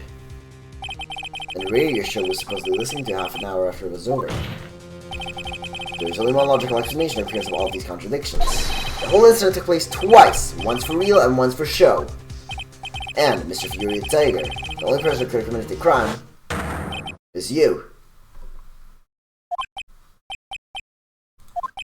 Witness, what have you got to say? That's cute. Sorry. It was alright, I can do with a guy like you, Rand. What do you mean? Okay, I'm in on this game. Gonna have to charter a jet to get me to my meeting now, but gonna give you guys one more thing to think about before we go. Something to think about. You guys get it all wrapped up nice, huh, right? You guys missed out on one real important thing. That can't be. I was in the joint that day, and I met that kid, too. I couldn't have poisoned him, y'all see it? What? You really expect us to believe you now, Mr. Tiger? Ha. What a troublemaker. A troublemaker? Looks like we're going to need another one for the road.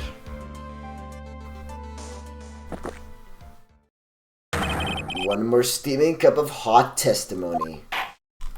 Indeed. With this, you will explain yourself to the court. I will give you one more chance to testify. What happened that day at 3 p.m. between yourself and the victim?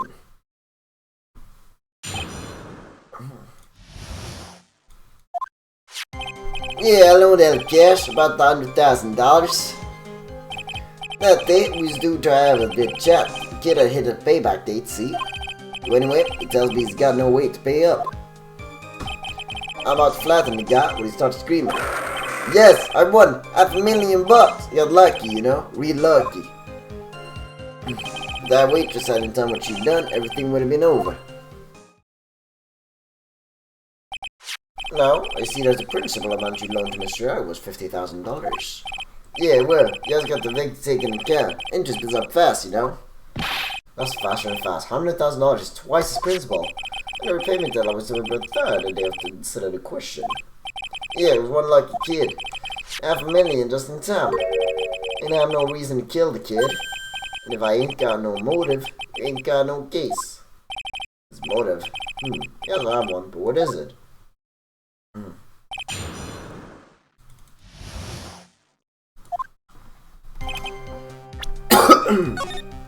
Can I press freely again? Let's see. Did he have any way of paying the loan back? Well, it was a gambler. He said he couldn't give it up till he landed a big win. I agreed to help him. Help him? You? I kept hitting him with ideas ways he could get a big win. The guy kept losing. So you were helping him for his sake, or yours? Went through compromise. You always help me, I help you. What's the difference, huh? I don't believe this. Nick, why would anyone really loan money to someone he thought was unreliable? Like, for example, if it were you, I'd only loan you $5 max. Thanks a lot, Maya.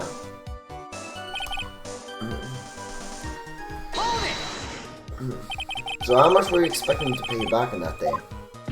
What was y'all's thing? The whole package, $1,000, including interest. It's a really heavyweight punch. If I messes up a payment, you call the whole loan in. Wanna make it in my world, that's all you gotta know. You know how many times Mr. Ed has been late with his repayments? Once. How much was he supposed to pay back every month? $50. Last thing Mr. Ed was in a really sticky spot. Yeah, $50 a month, you never pay like you were slowing off.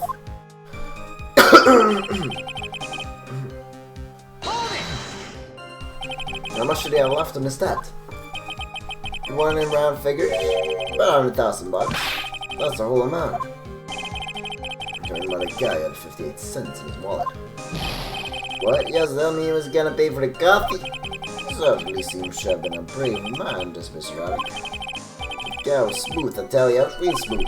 I'll have your money in less than 5 minutes. That's what he says to me. The guy in golf at the end of the target. He's skating on thin ice with me.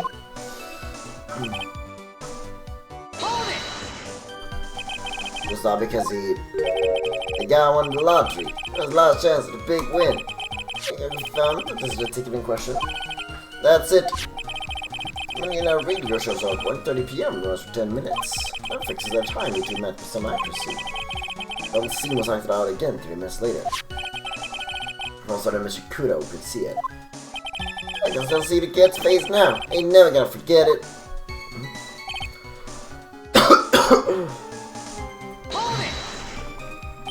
Was there anyone else in the restaurant at the time? I don't remember. There was no one there. I'll wear that ridiculous tiger shirt for a month. Mr. Armstrong, Maggie, and if I'm right, Viola Cadaverini were all there at the time. So, they were to intend to repay you for Mr. Lottery winnings at the beginning. Seems that way to me. Well, you wouldn't normally expect to win a lottery, would you? No. The undying belief the election will win the worst losing streak I ever had. I'm gonna find the true gambler. It makes it sound so cool. Don't be tempted, Nick. You haven't got the willpower for it. All I know is the kid took a shot and he got lucky in the end.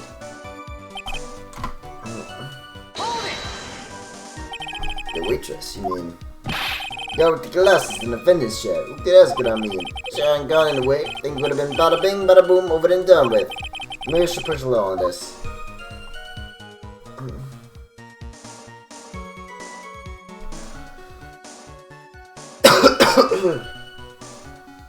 How things would have been seems to have been irrelevant. Yeah, obviously no one would have died. What did Maggie do? What exactly are you implying the defendant did?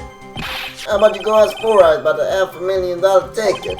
You want it so bad? Poison Al's coffee. A likely theory, he wears it held more lately, Mr. Tiger. Let's not forget this when he was actually at the scene, right? The law don't exactly agrees on the deal sent down. Couldn't be there when the cops showed up, so I split. I see. Your Honor. It's the last few statements worth a good 2 cups of coffee.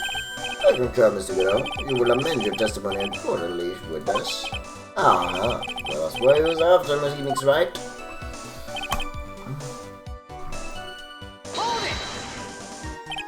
The tire trained the penny crown Maggie. They asked him about what he saw. It's only in the downtrack case. What do you mean things would have been over and done with? It was all there, what? I'm talking about the cash. I was there to get my $100,000 back, that's all. I'm a businessman. I was all coming together before that waitress got in the way. As far as I can tell from the witness's testimony, I didn't know equipping us alone. Mr. Tigger had no motive for killing the victim. Well, Mr. Wright, are you happy with the testimony, or would you like it amended? I'm not gonna get anywhere with the testimony as it stands. Your Honor, the defense would like the testimony amended. Very well. With this, you will amend your testimony to reflect your recent statements, please.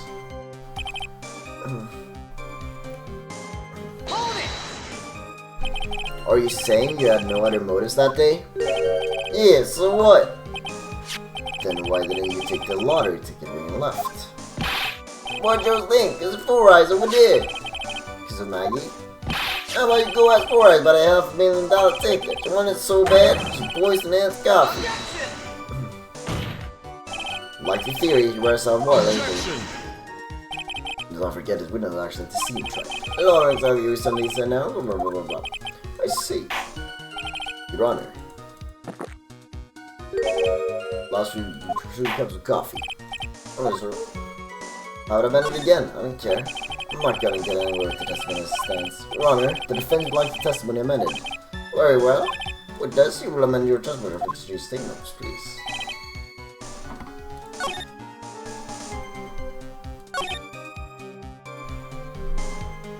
Oh no, I like the previous one more. Okay, we gotta amend it again.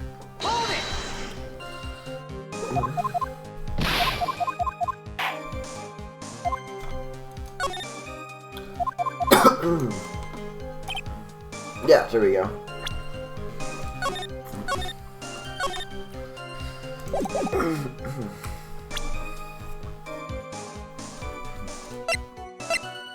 So it's time to bring out the trump card.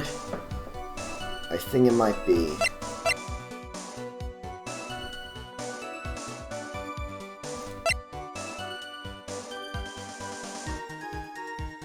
Objection!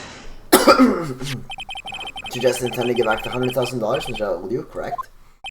I only got it cash, so that's my right. Unfortunately for Mr. Allen, I don't believe $100,000 is what you were really after. Objection! What are you getting at, Trite? What else would a moneylender be after other than money? Oh, the moneylender was after money. But money in a totally different league. Kind of money that a single disc like this would fetch. What is that? A computer virus, Your Honor. A virus called MC Bomber. A computer virus? What does one of those do? A computer virus is a program that wreaks havoc on the insides of a computer. A computer? What does one of those do? I guess the beard isn't the only part of honor, it is from the Stone Age. I'll explain it to you later, Your Honor. Right now, this is the important point. A virus like MC Bomber will be worth several $million on the black market. Several $1 million? Leaving money with no hope of ever sending a payment would normally be bad for business. But in this case, the very fact that Glenn L had no way to repay the money is crucial. What? Glenn L was a programmer, a highly skilled programmer. I get it now. Him getting money meant that he wasn't gonna program for him anymore. That skill is collateral Mr. L put up in order to borrow the money. Objection! You're trying to suggest that witness's motive was to get hold of that program. Exactly. The witness may have poor fashion sense, but he's by no means an idiot, Trite. Not like him to get his hands $1 million without resorting to murder. Of course he could, provided he had time.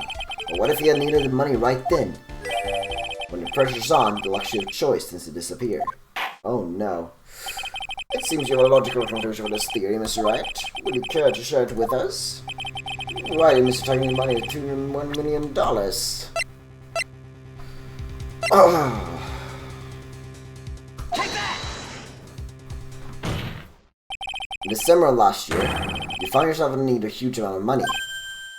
But 6 months ago, you were involved in a traffic accident, weren't you? An accident is involving a car and a scooter in which a young woman was injured.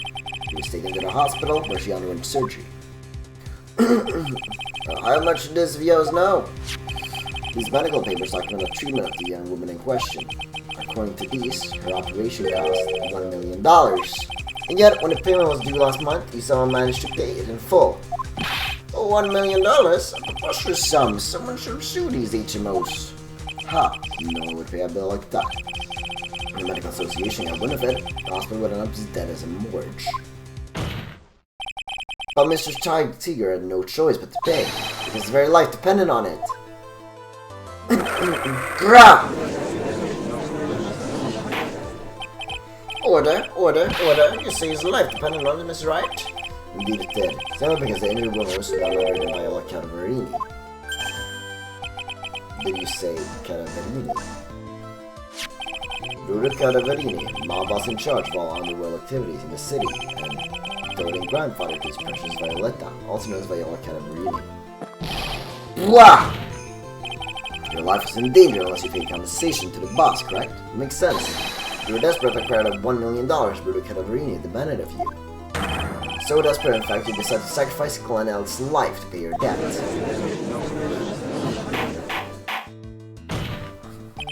On the day of the murder, Mr. Tiger's sole intention was to get his hands on this CD. Glenn L had no way of paying back $100,000, and Mr. Tiger knew it. But then a miracle happened. The kind of Mr. Tiger would prefer to say never happened, but he can't, and neither can I. The lottery. Exactly, at the 11th hour, Mr. L won the $1 million on the lottery. Although Mr. Tiger had no way of getting his hands on the all-important CD. At least in a legitimate way.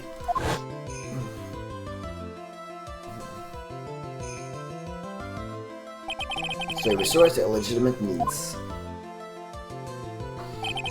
That's crazy! He murdered Glenn L and then made his next move, to frame Maggie Bird for the crime. Mr. Tiger poses Glenn L, while Viola Cadaverini played the role of Miss Bird. And then he reenacted the whole thing in order to establish a witness. The witness being the one we all heard testify yesterday, Mr. Victor Kuda. Objection! Like I said, Trot, that's crazy. No one could pull off a stunt like that. For starters, there's no way the chef could have been kept in the dark about it. Objection! Mr. Armstrong was in it from the very beginning. Have you forgotten already, Mr. Godot?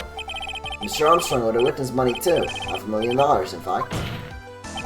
He had no choice but to go along with Mr. Tigger's plan.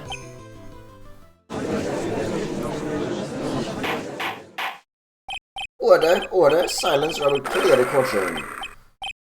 Grahaha. You just put on a good show, Spiky. You just want to stay alive in the loan shark business, you gotta be careful.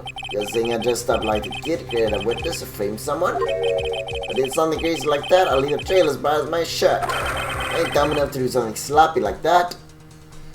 I agree. You do? Despite your appearance, you're very careful.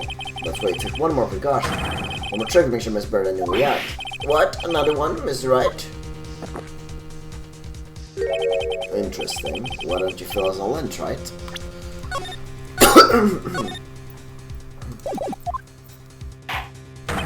What's the trick to saw Mr. Shigure Bone frame the accused?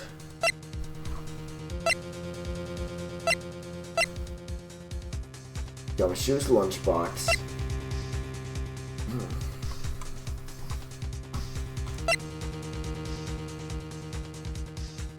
I guess pretending to be Phoenix.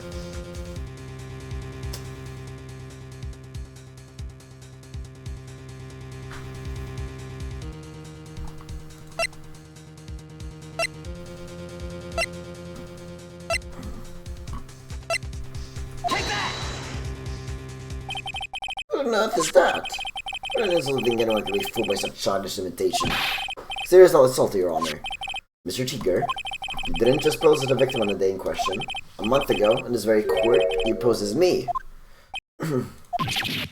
What? That's the truth. Wait, the witness looks nothing like you, Mr. Wright. Although, now that I think about it, it was you, wasn't it? No doubt it was you, standing in here at this very court a mere month ago, feeling the right to put up the most disreputable, shabby defense I'd ever seen. Objection! You prove that, Gramps. Prove that attorney who represented the accused here a month ago was this man. He provided to take the stand and testify that it was him. Well, hey, forget about it, yeah? I wouldn't do something like that, not me. You made a mistake, right? With someone else, huh? Objection! Have you no pride and right, sir? Objection! This is a matter of pride. In case you don't know, I have no hope in your people's lives. Ah, Mr. Godot is right, Your Honor. Speaking for myself, I'm absolutely convinced. The attorney in question who witness standing for me now, however, the result of his court as the judge, with the vested power to hand on a verdict. Don't know our position, cannot be swayed by a memory without evidence to support it. No! The defense has no further evidence. The court will now excuse the witness. Circumstances surrounding Mr. Tiger are dubious for sure, but not conclusive. But we've come so far! The same person in the out, the same person in you. And that adds up to a murder charge. You don't have a shred of evidence that the victim's poisoned the victim's coffee. Yeah! Gumshoe, save me! Gumshoe, save me! Gumshoe, save me! Ha! Sucks to be you, right? That's wrong way. Sucks to be you, right? Look at the tiger. We're gonna get mauled. You just got that? All we managed to do here was chase him around a bit. We're so close to getting him to admit his own guilt. Ha! Looks like they won't be needing a refill. We just had one more piece of evidence. Why have you invited me to play a lethal company? I'm literally playing Ace Attorney. Holy shit. One more piece of evidence and maybe I could get Maggie off the hook. Dude, I'm playing Ace Attorney! I'm literally in the middle of fucking fishing this case. And like, I don't even have lethal company. Why is everyone in here? Can I get the data logs? Real as fuck. Yeah, maybe that's where I get the last evidence. To be fair. But no, I hope everyone's having a good day. Sadly, Lethal Company sounds fun, but I gotta finish this case, and then I probably gotta go to sleep. My voice is, like, about to give up, so I'm just saving it for the, like, last few minutes of this. And then I'm just gonna fucking... oh my god.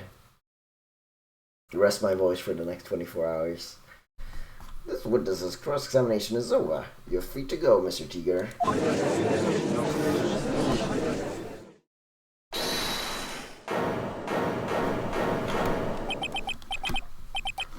Your Honor, sir.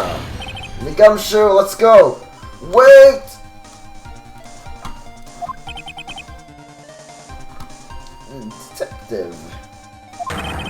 Detective Gumshoe. Sorry it took so long, pal. I staked everything on this. My badge, it works. Here it is. My heart's counting on this, too. What is it, detective? Isn't it obvious, pal? It's a final decisive piece of evidence. Oh, what?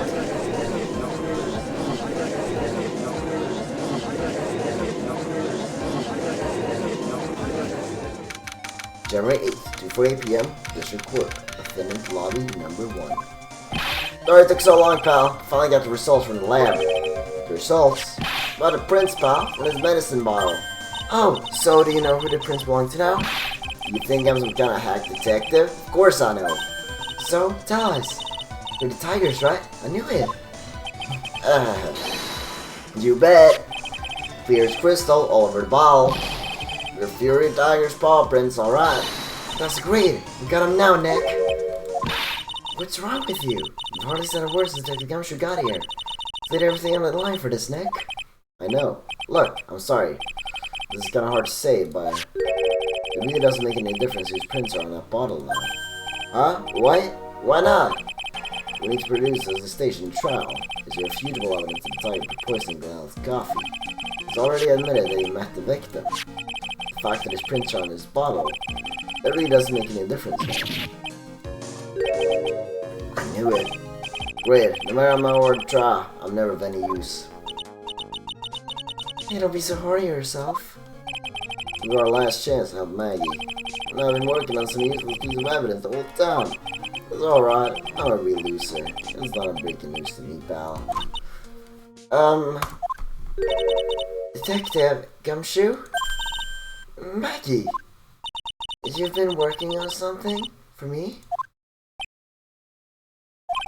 Sorry I let you down, Maggie. I know you didn't do it. And I'm a detective. We're supposed to be able to prove stuff like that. I'm really sorry. I'll get out of your hair now. Detective Gumshoe, wait! He's gone. Is there anything we can do now, Nick? Wish it was. Gumshoe worked so hard to get evidence. If only there was some way I could use it.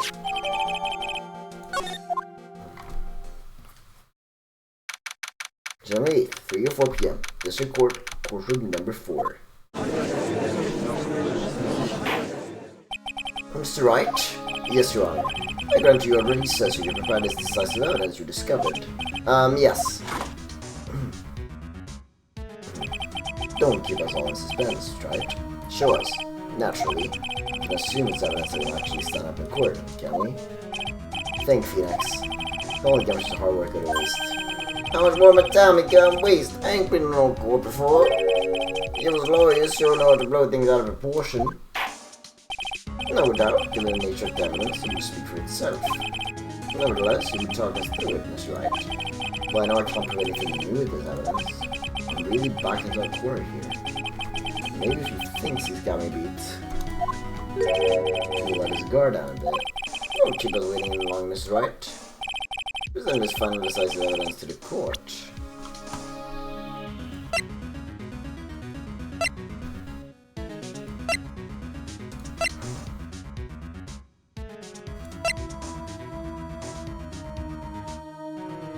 Wait, do we present the lunchbox? Do I present the lunchbox? Is that what's about to happen here? We've had it for ages. We pretend like it's that, catch him off guard and get him. Take that! Please. Let this be a 200 IQ move. Quite frankly, Mr. Wright, I'm disappointed. I was wondering what evidence you could possibly produce that would sway me.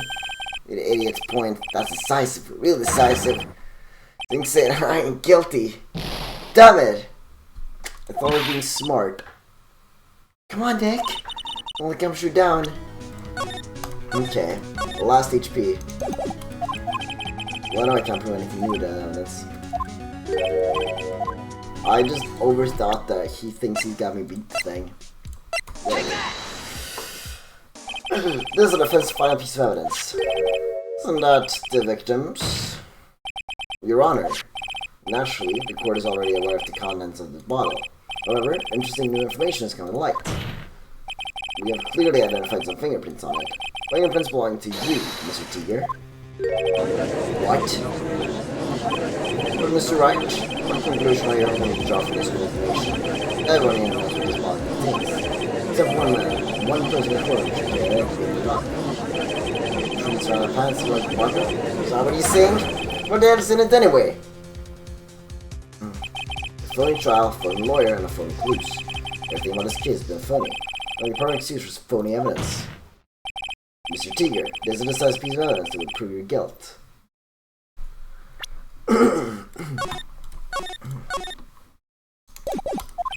Why? Because it contains potassium cyanide. This bottle contains potassium cyanide. Potassium cyanide? Poison used to murder Mr. L, Your Honor. The victim's killer used this very bottle. Me when I lie in court. On this bottle, Mr. Tiger, we found your fingerprints. Well, how do you explain that? Ha ha! You make a good clown, you know that. What? Yeah, they're never gonna get this a stick. Y'all's just making me laugh now. You think a cheap bluff like that's gonna fool the tiger? A bluff? He's straight through you, Phoenix, right? It ain't the bottle with the cyanide in it. No. This is the bottle we found traces of the poison in. Don't mess with the tiger, you're gonna get ripped to shreds. The cyanide bottle was brown. It was made of glass. Cheap piece of trash. Don't look nothing like it. We got him.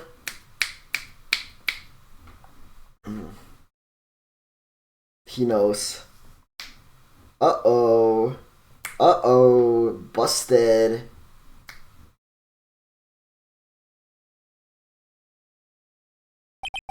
Got him. At last. What? Was it one gun? What? Is it a bottle? Is this the bottle you're referring to? Yeah, that's it. That's the bottle of cyanide I was in. You wasn't gonna find my brains on that bottle. All that cozy looking suit for you people. The lawyers are playing games. Tell him, Mr. Prosecutor. Tell that guy where to go. You still haven't figured it out. What would you realize what you just said? What I said? What did I just say? You were summoned to this court for the first time earlier today. You really have nothing to do with the murder. You shouldn't have known all the little details. For instance, you shouldn't have known what kind of bottle of potassium cyanide was in. Grrr. Because now, you slipped up in front of every single person in this store courtroom. You described the exact bottle used by the killer to hold the poison. Y'all don't know who y'all was messing with. I'm the tiger. I control millions of dollars on the black market. You think I'm gonna let some jumped up suit get the better of me? Sure.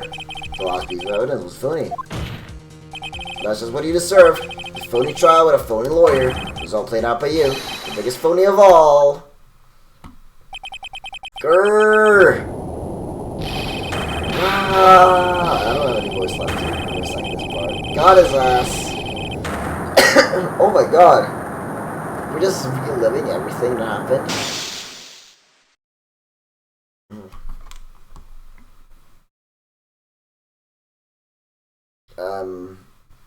Okay. Oh, what's going on? Looks like a blackout.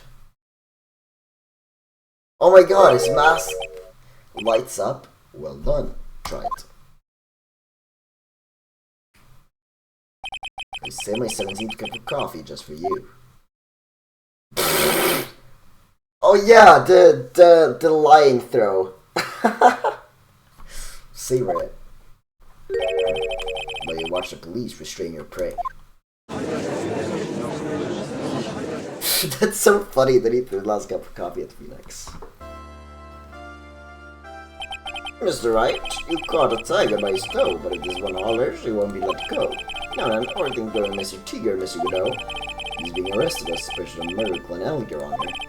Fortunately for us, we managed to rectify a very grave error. Miss Bird was found guilty in the absence of a genuine defense attorney. Yes, she was. And in the absence of genuine evidence. But the tiger made one mistake. Indeed. You very nearly got away with everything if it was for that one slip of the tongue. For your tiger is a truly frightening criminal. Ah, the truly frightening one. It's that defense attorney over there. Godot. He's getting accomplished for Godot. Holy shit. Well, I'm now in a position to deliver my verdict. This court finds the defendant, Maggie Bird. Let's fucking go! Yes, sir! That is all. This court is adjourned. January 8th, 4:10 p.m. District Court. Full day in the court. Damn. Mr. Wright, I'm at a loss for words. Thank you, sir. Congratulations, Maggie. I was so mad when Mr. Wright landed me all that trouble a month ago. Now I feel like I can forgive him. Hey, that wasn't me, Maggie. That was a tiger. Look, Nick, in the doorway. Detective Gumshoe. Oh, guess I'll be heading off then. See you around, pal. Wait. Detective Gumshoe. Oh yeah. Congratulations, Maggie. Thanks. I knew you were innocent all along. Why didn't you say that in your testimony then? Huh? Oh, well, well, I guess I'll be heading off then. See you around. Wait up, detective. He just ran off. Becky, why are you being so hard on him? Was it his butt for you? Thanks to him, we got the medication bottle. That wasn't even of any use. But it's only because Mr. Wright uses it so cleverly. Detective Gumshoe was just running around in circles. Poor guy. He still isn't ready to forgive him. Did you put in a good word for him, Nick? Hell yeah. Oh yeah, we have it in the second lunchbox. Yeah, Maya's right. Shout Gumshoe out. It's clear he needs it. Maggie. You know, Detective Gumshoe's been really worried about you through all of this. Wanted to believe that, sir. On that first day of the trial, he practically gave the judge a free pass to line me up. He didn't have any choice, Maggie. He's a detective. He has to report the facts. He doubted me, that's why. He thought I might have done it. We gotta prove to her that Gumshoe really cares about her. I know. I'll give her a little present to celebrate her freedom.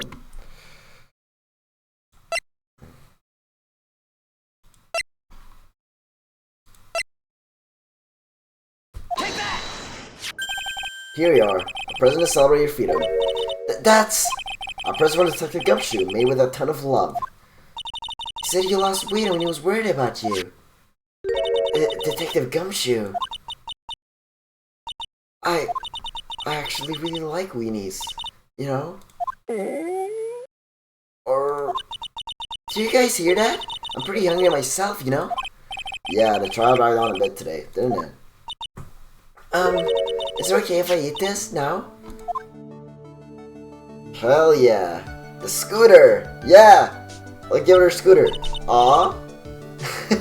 I love the ending images. Wife's like, yeah, let's get burgers! Or weenies, in this case. So how is it, Maggie? It's really good.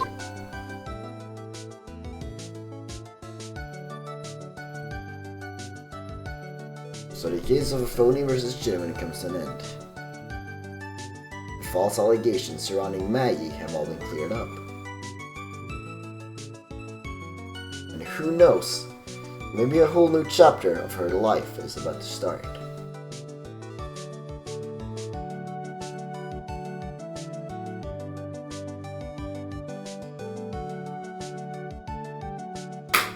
Alright.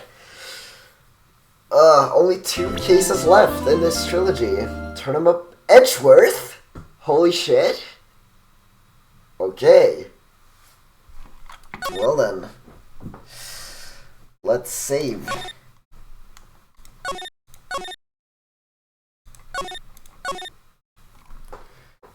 So, we're getting pretty far in this game. I really enjoy this case, like, a lot. The Prelude to Peak, yo, let's go. Oh, I didn't mean to play it. Damn, the girl, let her go. Let's just watch the intro, whatever.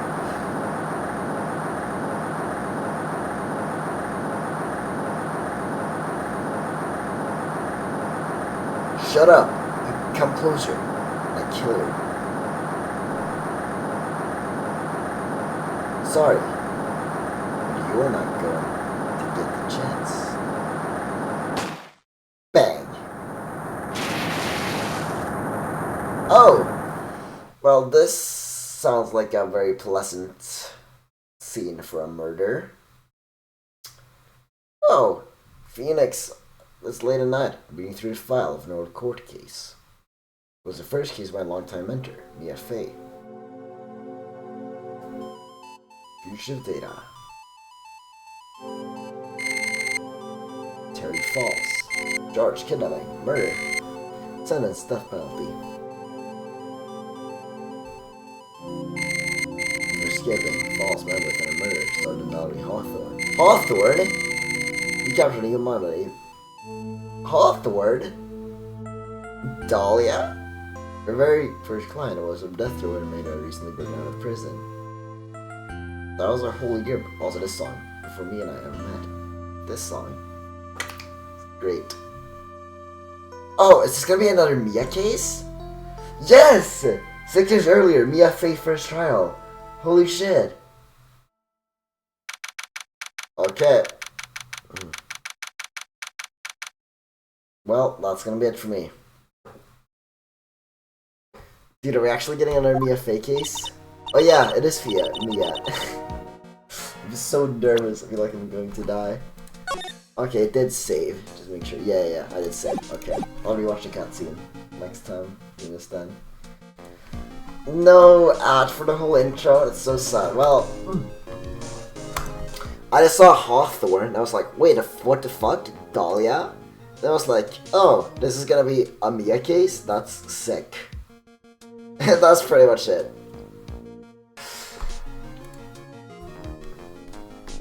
So I'm really excited. This seems like it'll be an interesting case for sure. Right, but that'll be pretty much it for me for today. To sum up my thoughts on 3-3, I think it's definitely the best, I guess you could say, filler case I've played, I'd say. Because it wasn't really that much related to, like, important plot things. Drink water and tea, hell yeah. And coffee tomorrow morning. Gotta have my daily dose of dough. But yeah, thanks so much for watching. I'll hopefully be back fairly soon with more. I'm excited to play what the next case has in store. So yeah. See you next time. Bye!